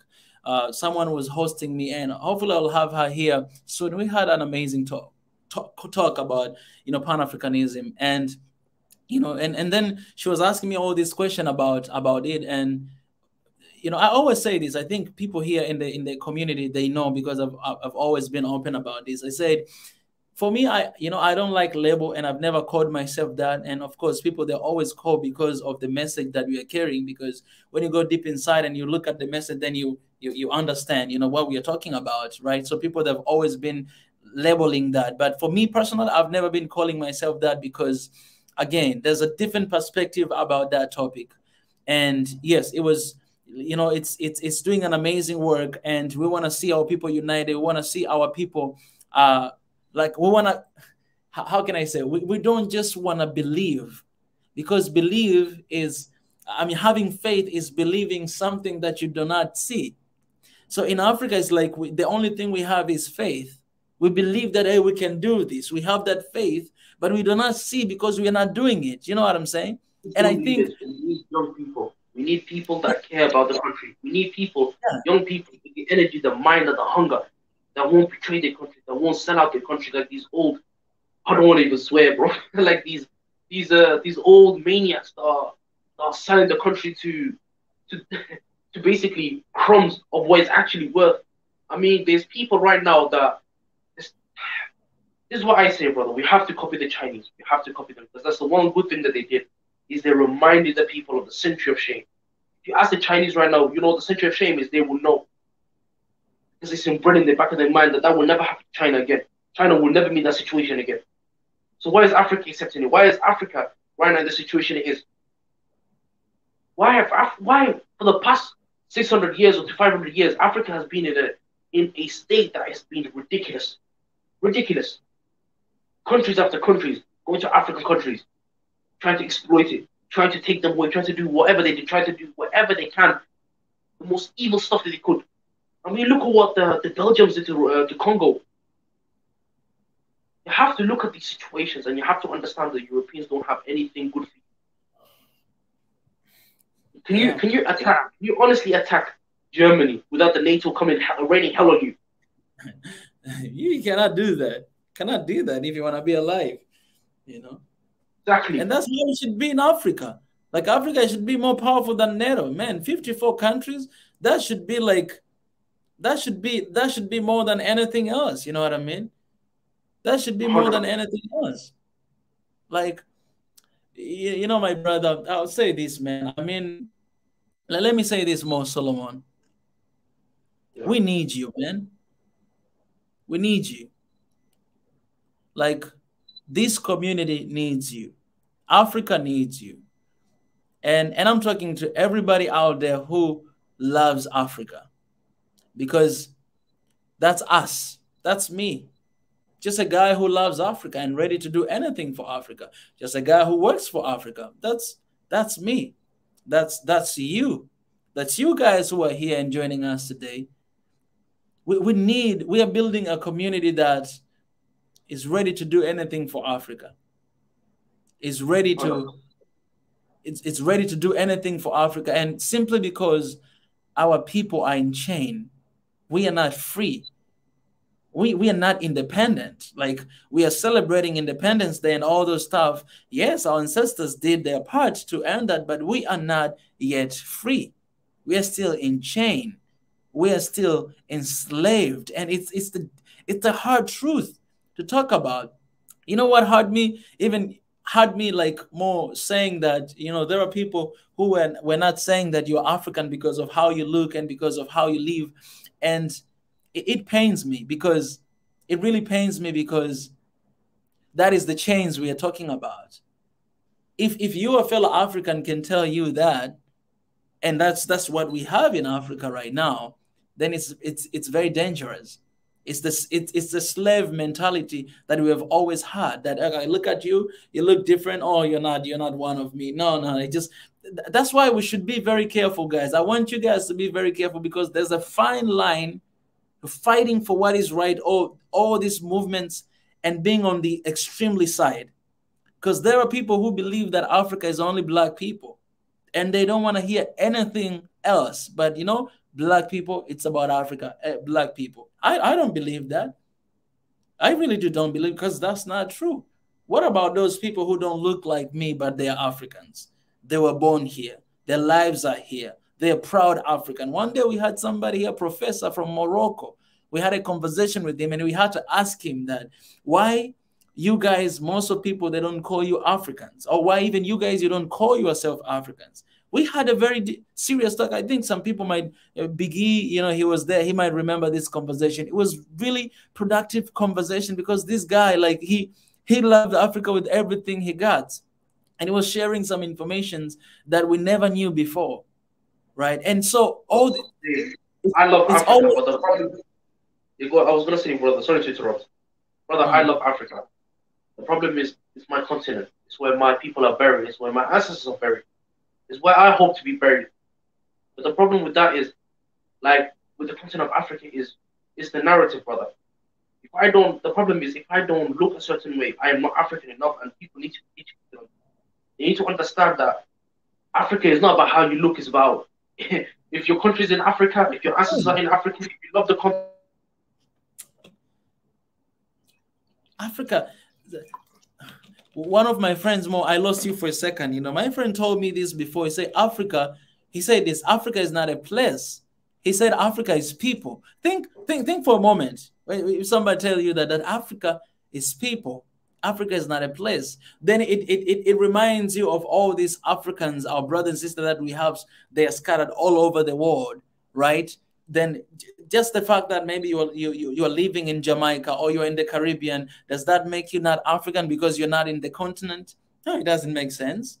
So when you think about this statement, you can actually understand that when you're talking about Africa, man, like it's beyond, it's what we're fighting for here. We're saying, man, like, it's not about color, it's not about race, it's not about It's not about religion. It's not about tribes. It's not about that. That's what we constantly say, that because it's dangerous. This is what they taught us. This is the poison that they sprinkle to us, and we're still struggling today. And people are dying every single day because of mentality like that, Mo. We're losing our people because of people who are thinking like that, like this conversation that we are having right now. And I just hope that our people, I don't know, I mean, why we shifted. We're talking about Djibouti, but I guess it's just, two guys who loves Africa talking about Africa. Here we are right now. Oh, Mo, man, like I didn't finish my point. I want to say this again, Mo. Mo, I need you. We need you. And I'm so glad that you have been joining us here and we've been having this conversation, because Mo, your perspective, your voice is very necessary. We don't need people who are thinking alike. We don't need people who they're thinking just about this. It's A. We don't need people who always say, yes, Mika, yes, Mika, yes, Mika, yes, Biggie, yes. We don't need those people in our community, because otherwise you're not going to see change. That's what our countries are struggling with. Leaders are screwing up, and then we go there, we're clapping hands for them. And we other leaders, because you're down there, we go there, we praise them as if they're gods. No, somebody's done wrong. You tell them that, no, this is not right. It's not up to the interest of the people. We need that. And having someone like you and many more out there, it's very important, because it keeps us in check as a community, as a family. And because we all want one thing for Africa, man. We want our people to be free. We want to be free. We want our people to be safe. We don't want our people to suffer, man. Like our people are suffering, man. We are having this conversation. Maybe I'm not suffering. Maybe you're not suffering, man. But our people are suffering on the ground, man. Right now, as I'm saying, they're dying, some of them. Man, and we need people who love Africa, love this continent, man. And they're ready to do anything. They're ready to say anything. It's okay, man. We can disagree to agree. I mean, we can agree to disagree. We can fight with words, we can go back and forth and try to, that's okay. That's necessary for this fight. But one thing we can agree, that we need unity. We need to become one. We need to embrace each other. And we need to, 100%. that's realize the power, the true meaning of power when we are one. I was going to say, you are spot on, brother. You are 100% spot on. This African Union is not a union. It's really not. It's about a bunch of old, basically, old docile men going to each other and basically filling each other's pockets. That's what it is. These men don't care about Africa. These old, I don't want to swear, but I'm really trying to contain myself. These very old men, they have no interest or love for the continent. They know that time's over. They know that they won't step away from the grave, so they're willing to sell us out to basically benefit them and their family. But the problem is we need the young people to stand up. We need the young Africans, the young ones, the people that care about the continent, the young Africans to make their position or make their way into positions of power. Look at the Chinese playbook. I can't stress this enough. Look at the Chinese playbook. Study what the Chinese did and how they got rid of all of those European colonial powers. There was at least 7 European colonial powers at that time controlling the country, and Japan as well, makes it 8. They split their country apart. They ripped it from chunk to chunk. Please, I advise Africans, look at the Chinese playbook and how they got rid of them. In 2 to 3 generations, China, in a way, challenges America in everything, in every single aspect. The biggest threat to America right now, economically, military, dominance, every aspect is China. And people are even saying that learn Chinese because they're going to dominate by the time it's 2040. The Chinese are going to be ruling the world. I mean, Africa needs to basically copy that playbook. I can't stress it enough. 100%, my brother, 100%. And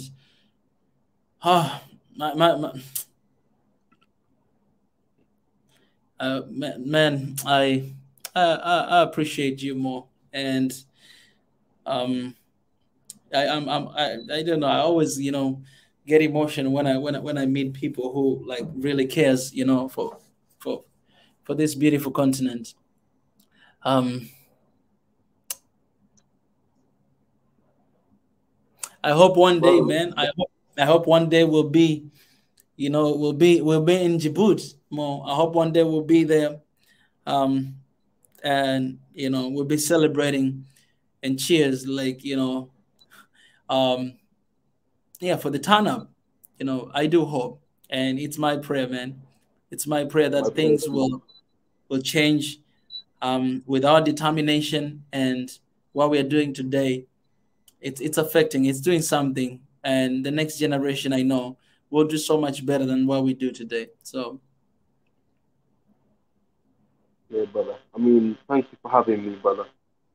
Been fun talking about Djibouti and basically Africanism, talking about the continent. I mean, yeah, me and you share one thing that's 100% in common is we both love the continent and we yeah, both want the best for the continent. That's one thing that we can agree on 100%.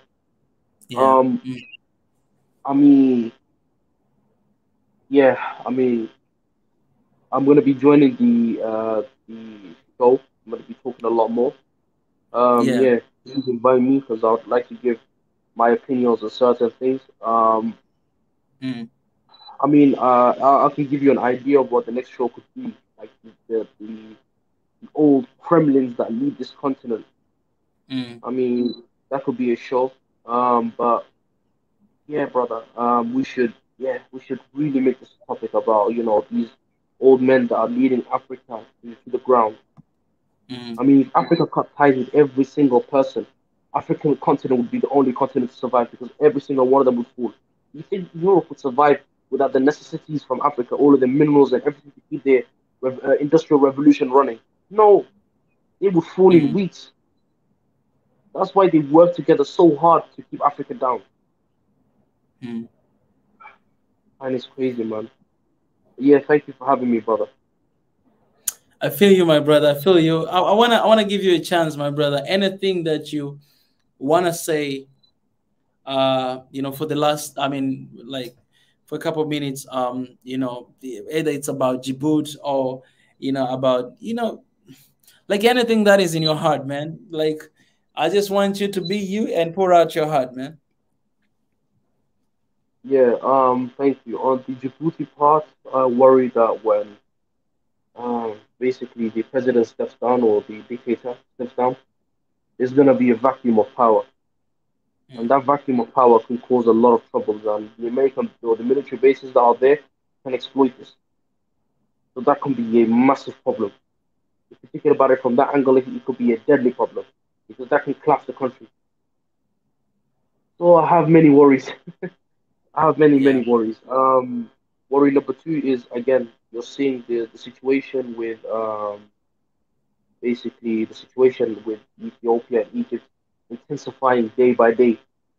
yeah, And soon enough, right now it's probably on the verge of Cold War, and soon enough it can end up in a hot war.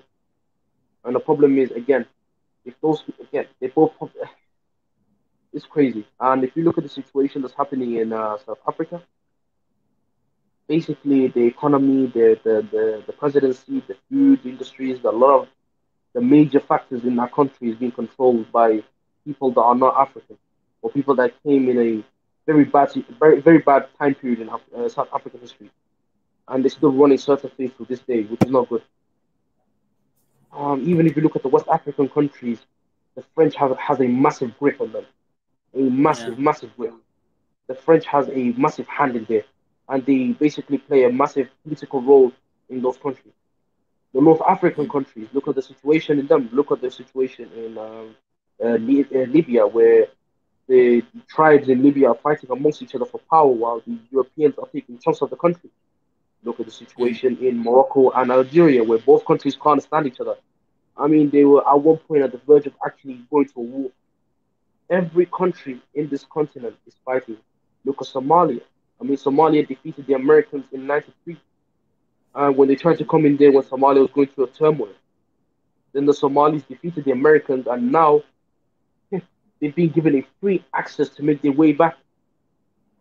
mm, Who's giving them access? Who's allowing them to make their return? You not know Americans on they don't have the best interest, and now you're a country who's on the again just recovered from 30-year war, who's just basically just about return, and now you're inviting the big guys or the bad enemy. man, as a Somalia, I worry about Somalia. And then you have the situation that's going on with Sudan, where again the dictator of Sudan is, being played by the puppet state of Saudi, and Saudi is basically trying to destabilize the country and steal its natural resources. I mean, there's just too many things, brother. Mm. Man, like, more like the Horn of Africa. I'm so glad that we had that conversation last week, and that I just invited you in that group of the Horn of Africa relations, because we didn't have someone from Djibouti and there, and that's where we brainstorm, about the next show and everything, and w-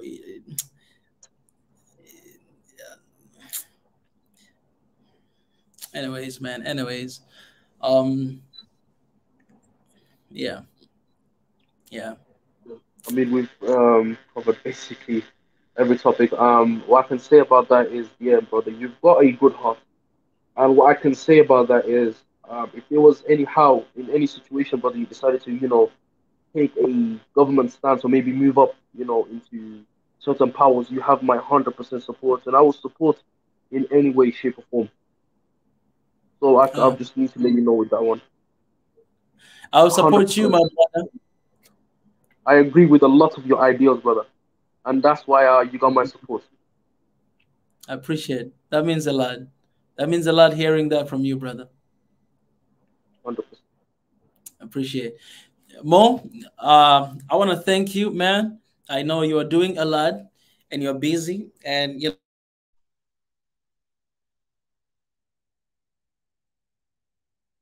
who you are. Who cares?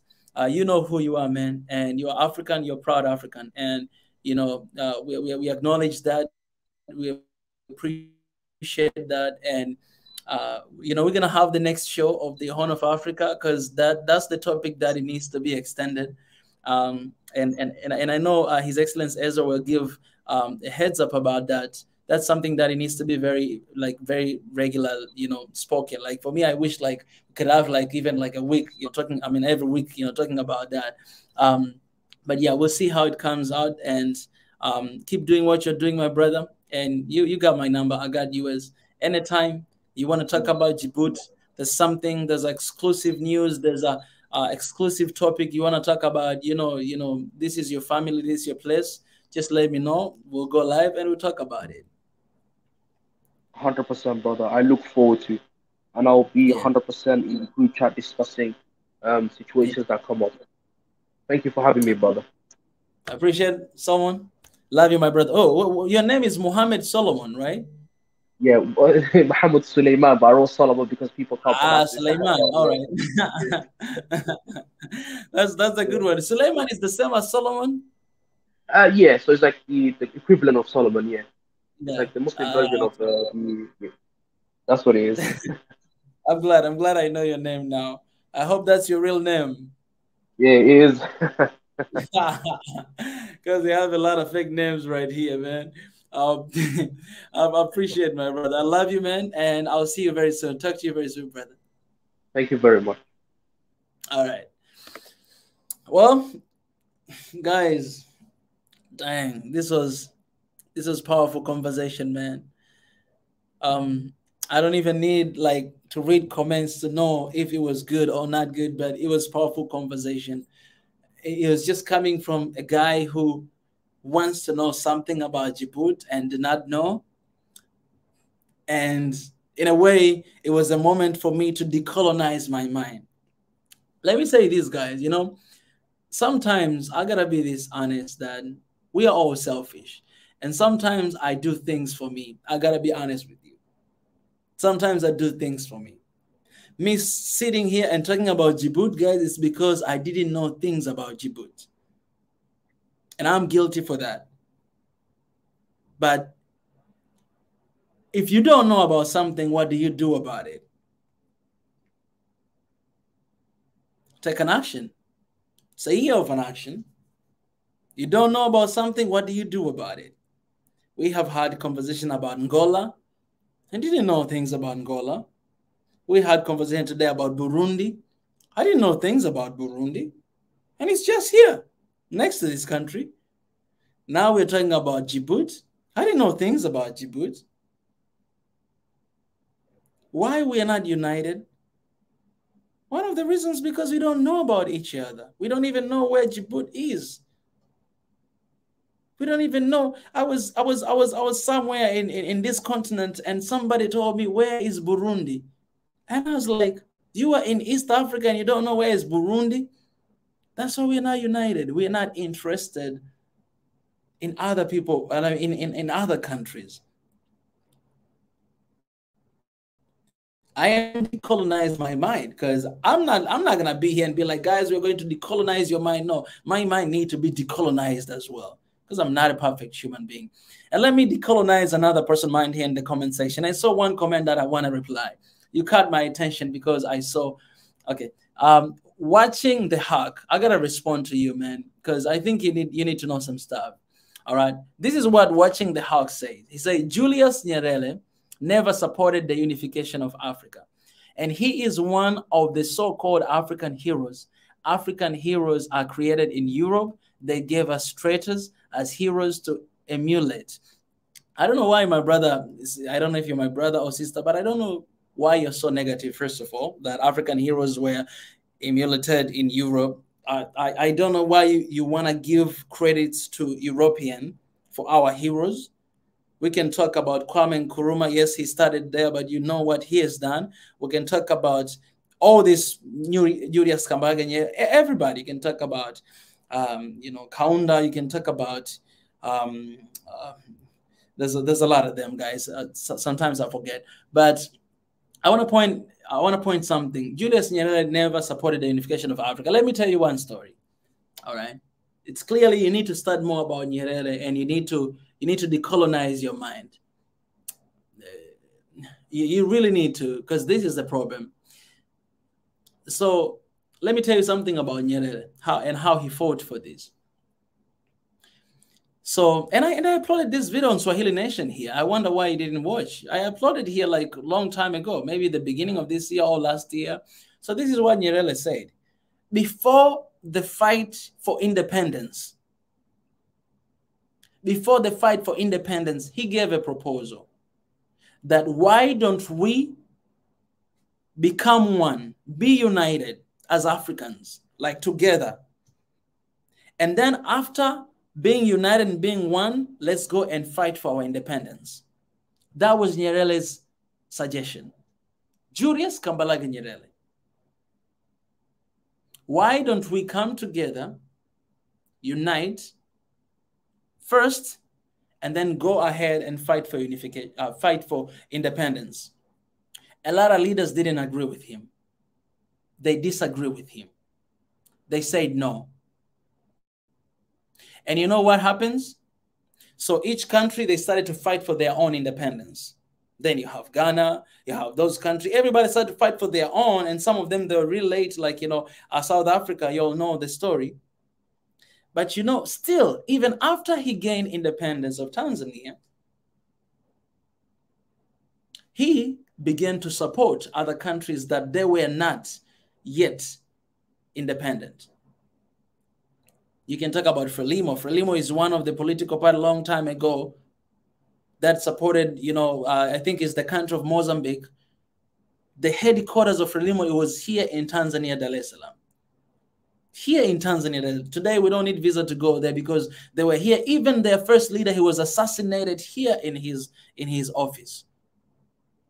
But he was here because in their country, those Portuguese, they didn't want them to fight for their independence or to have anything like that. So Nyerere, he had to give them a place and an office here. Even then, there's an area called Frelimo where they had to plan how they're going to fight this colonialism and get their own independence. And they got it. Mandela, when he flew from South Africa, he didn't have any documents when he was coming back. You guys, the story as well. Even for Ethiopia, he went there, but also he came to Tanzania, and he didn't have anything with him. He didn't have the official document to enter the country, but he took him in. He took him in, and he came in, and he stayed here for a long time. Even today, there's one tribe tribe here in Tanzania that they actually originated from South Africa, in the southern part of Tanzania. We call them Ngoni. Those Ngoni people, they're actually coming from South Africa, and they're here today. That's the reason why even when Nelson Mandela died, the only African president that was there to give a speech, he was Tanzanian president, the previous one, Jakaya Kikwete. And today I can go there without visa. It's okay because the relationship is really good because of that historical background. After we gained independence, he didn't stop there. You know what he did? He went to Kenya. He went to Kenya. He went to Kenya and he spoke to the first president of Kenya that, hey, why don't we come together and join our nation to be one country? He refused. He went to Uganda. He did the same thing. He refused. And then he went to Zanzibar, because at that time we didn't have Tanzania, it was Tanganyika.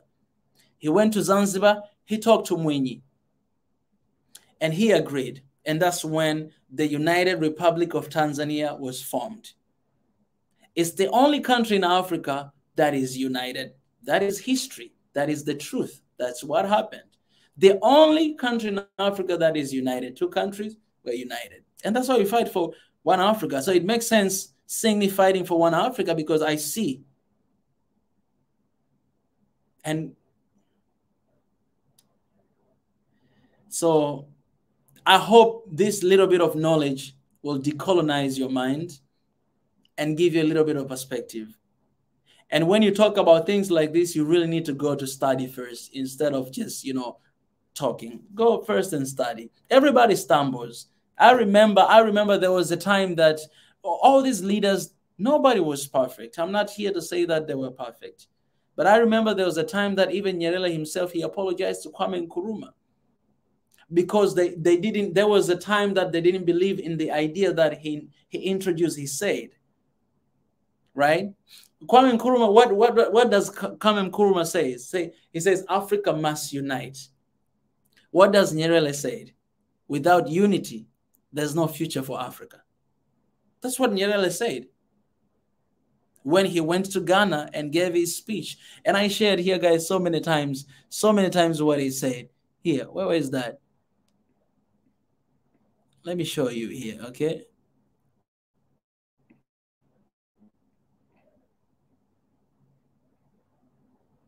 Yeah, this is what Nyerere said. Look at this. Unity will not make us rich, but it can make it difficult for African people to be disregarded and humiliated. That's what Nyerere said. So you cannot come here and put your poison. Others, I'll time you out for 5 minutes. Put your poison talking about something you don't know, and just put some negative views of, I don't know even where they're coming from. I see you commented so much. You commented so much. Like so much. Some of your comments are good, but some of them, they just oh.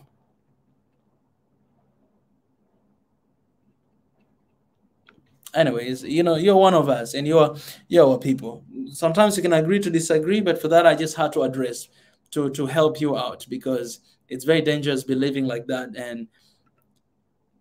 and without knowing the truth. So I hope that helped you. All right, guys. I really appreciate, guys, for being here today. I want to extend my appreciation again to His Excellency Mohammed Suleimani. I appreciate for being here and for the conversation we had. I want to thank you guys who came and joined here. I want to appreciate all the comments and all the questions. I might not get the chance to ask all the questions, but I appreciate for everything that you guys have been doing. I love you guys so much, and let's keep fighting for Africa. And if you forget about everything, just remember this. What does really one Africa mean? And I think I'll make a video with this. And I might make it right now here. I think I'll make a video about this, and then for you guys. I'm debating. Should I just post this, or I mean, as a word, or make a video? But I think I'll make a video about this. I'll make a video about this. Maybe not today, but I'll make a video about this. Maybe I'll post two and make video later. This is what One Africa means, guys. One Africa, basically, in a simple term, all right? And then I can ask you if you believe in that or not. In a simple term, means we are all together in this. You ain't alone anymore. Whatever you're going through, Africa got your back. And whatever happens to you, it happens to us. That's One Africa right there, guys. You ain't alone. We are together in this. All right, let me pray a little quick, and then I'll be getting out of here.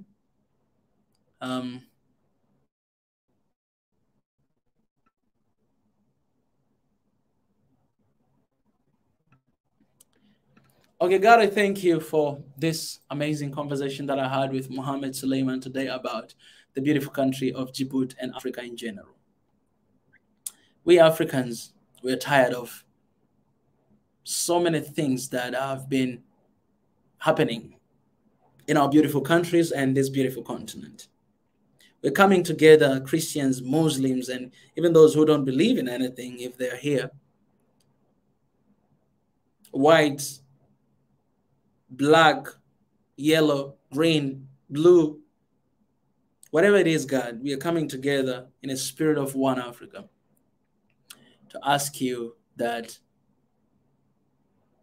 you may remind our leaders and those who are in charge of our countries to be responsible and to work for the people as if they're working for God, because you have given that responsibility to them to make sure that nobody is dying because of hunger, because of wars, because of all those stuff. So I pray that you may remind them what they're there to do, because sometimes they might have been forgotten, but you can remind them because you know them, you created them. And I know sometimes we are mad, we are angry, we think like they do not care about anything. They do not care about people's life. You created them and you know them. And to be honest, we don't know their hearts, but you do know. If they need change, you can change it. If they need inspiration, you can do that. And we are here to ask you for that. And we are here to pray for that. Thank you for all you're doing to us. As we keep growing, give us understanding,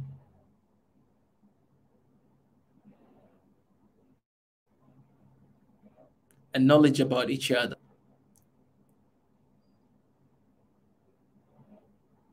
Give us wisdom to know how to talk with those who are completely different from us. Most importantly, you are our hope. Even when we lose hope, you are our inspiration to keep fighting for what we are fighting. Strengthen us, bless us, lift us up. I thank you, God, for this family, for Soil Nation One Africa, for the team, for everybody who is hosting, even for shows that are coming tomorrow, by Tanzan, Ezra on Wednesday, Ebenezer on Thursday, Ezra on Friday, Biggie on Saturday, and Mwendetezi on Sunday, and Paul on Thursday evening. Continue to give us wisdom as well, to know how to lead our people, to lead this conversation. We are not gods. We are just normal human beings, and we need you to be at the center. Sometimes we don't even know what we're doing, but you called us to do. Help us and help Africa and help our countries. Thank you, Father. In Jesus' name I pray. Amen. Amen.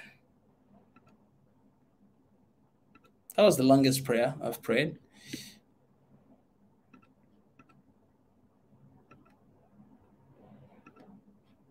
I'm still hoping one day I'll have a Muslim brother here or sister praying for us. I really hope. I still hope that, but no pressure. It's my prayer. I really hope that. I really do. Because some people, they think this is a religious organization. It's not, guys. It's not. It's not. It's not. Can't separate man and faith. You have faith too. Whatever you believe in, you have faith. Everybody believes in something. So you have faith. So in whatever you believe in, you can come and pray to that. You know what I'm saying? Have faith. Anyways, let me show this video and then I'll be getting out of here. I love you guys.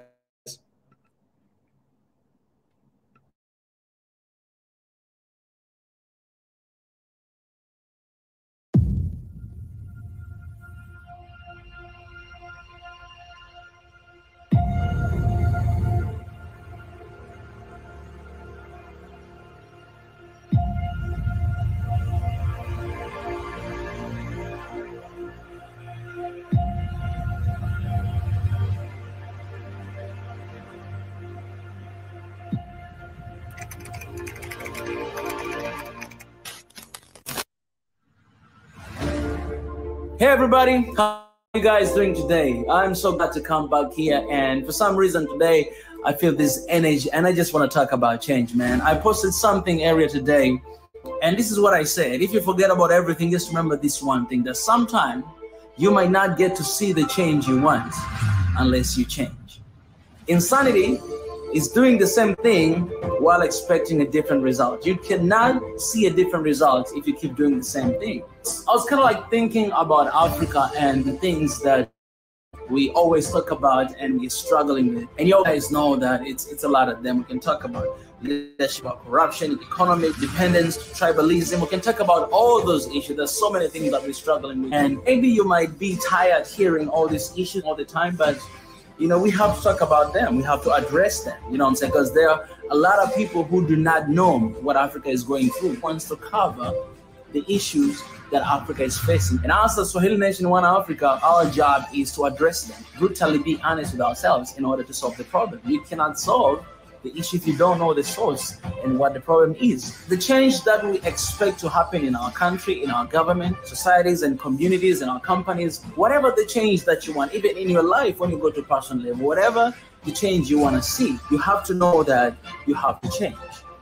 This is something that we act towards. If you want to see something change, then you have to change. Because sometimes the thing that you wanted to change is not an issue, but the issue is how you see it.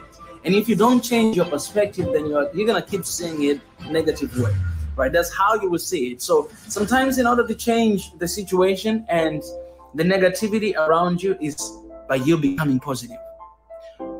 If you become positive, you will see it positive. Even if there's a negative things, but you will always, your mind will always direct you, will always elaborate things, will always lead you back to the positiveness, you know what I'm saying? Because that's where you are at the moment. And the change that we want to see in Africa, it can only happen if we do change. So instead of sitting down here and talking about change, I will go out and actually be the change that Africa needs. Hashtag Proud African. Right? It's very easy for people to complain, to give up, right? Because you don't have to put on effort. It's very easy to lose hope. It's very easy to do that, you know what I'm saying? Because you don't want to care. If you care much, you're going to get hurt. You don't want to love, because if you love much, you might be betrayed, you know what I'm saying? So it's better to be on the other side of negativity. It's very easy to be in the side of negativity than positivity, because if you want to be in the side of positiveness, then you have to put on effort. And a lot of people these days, they don't want to put effort, you know? So that's why they end up giving up. But this is a message for you, that you are the only one who can change the situation. You can change it. I don't want to put God in this, because I believe that God has already given us ability and mind to think, to elaborate, and to do things. He already given us that. We already have permission. As long as you're alive, that means you still have a job to do, right? The day I die, that means I'm done. I'm finished, right? My mission is done. But as long as I'm alive, it's because I still have something to do. So you already have that permission. But how do you go out and work on that? How do you use the opportunity? Because life is an opportunity that God has given you and me. How do you take advantage of that opportunity to actually bring about change? How do you do that? And that's the question that I want you guys to think about today. And if you can, let me know in the comment section. And when I'm talking about change, I'm talking about, there's a lot of things you don't like it, right? Well, you can change it. As long as you see the problem, you have a solution.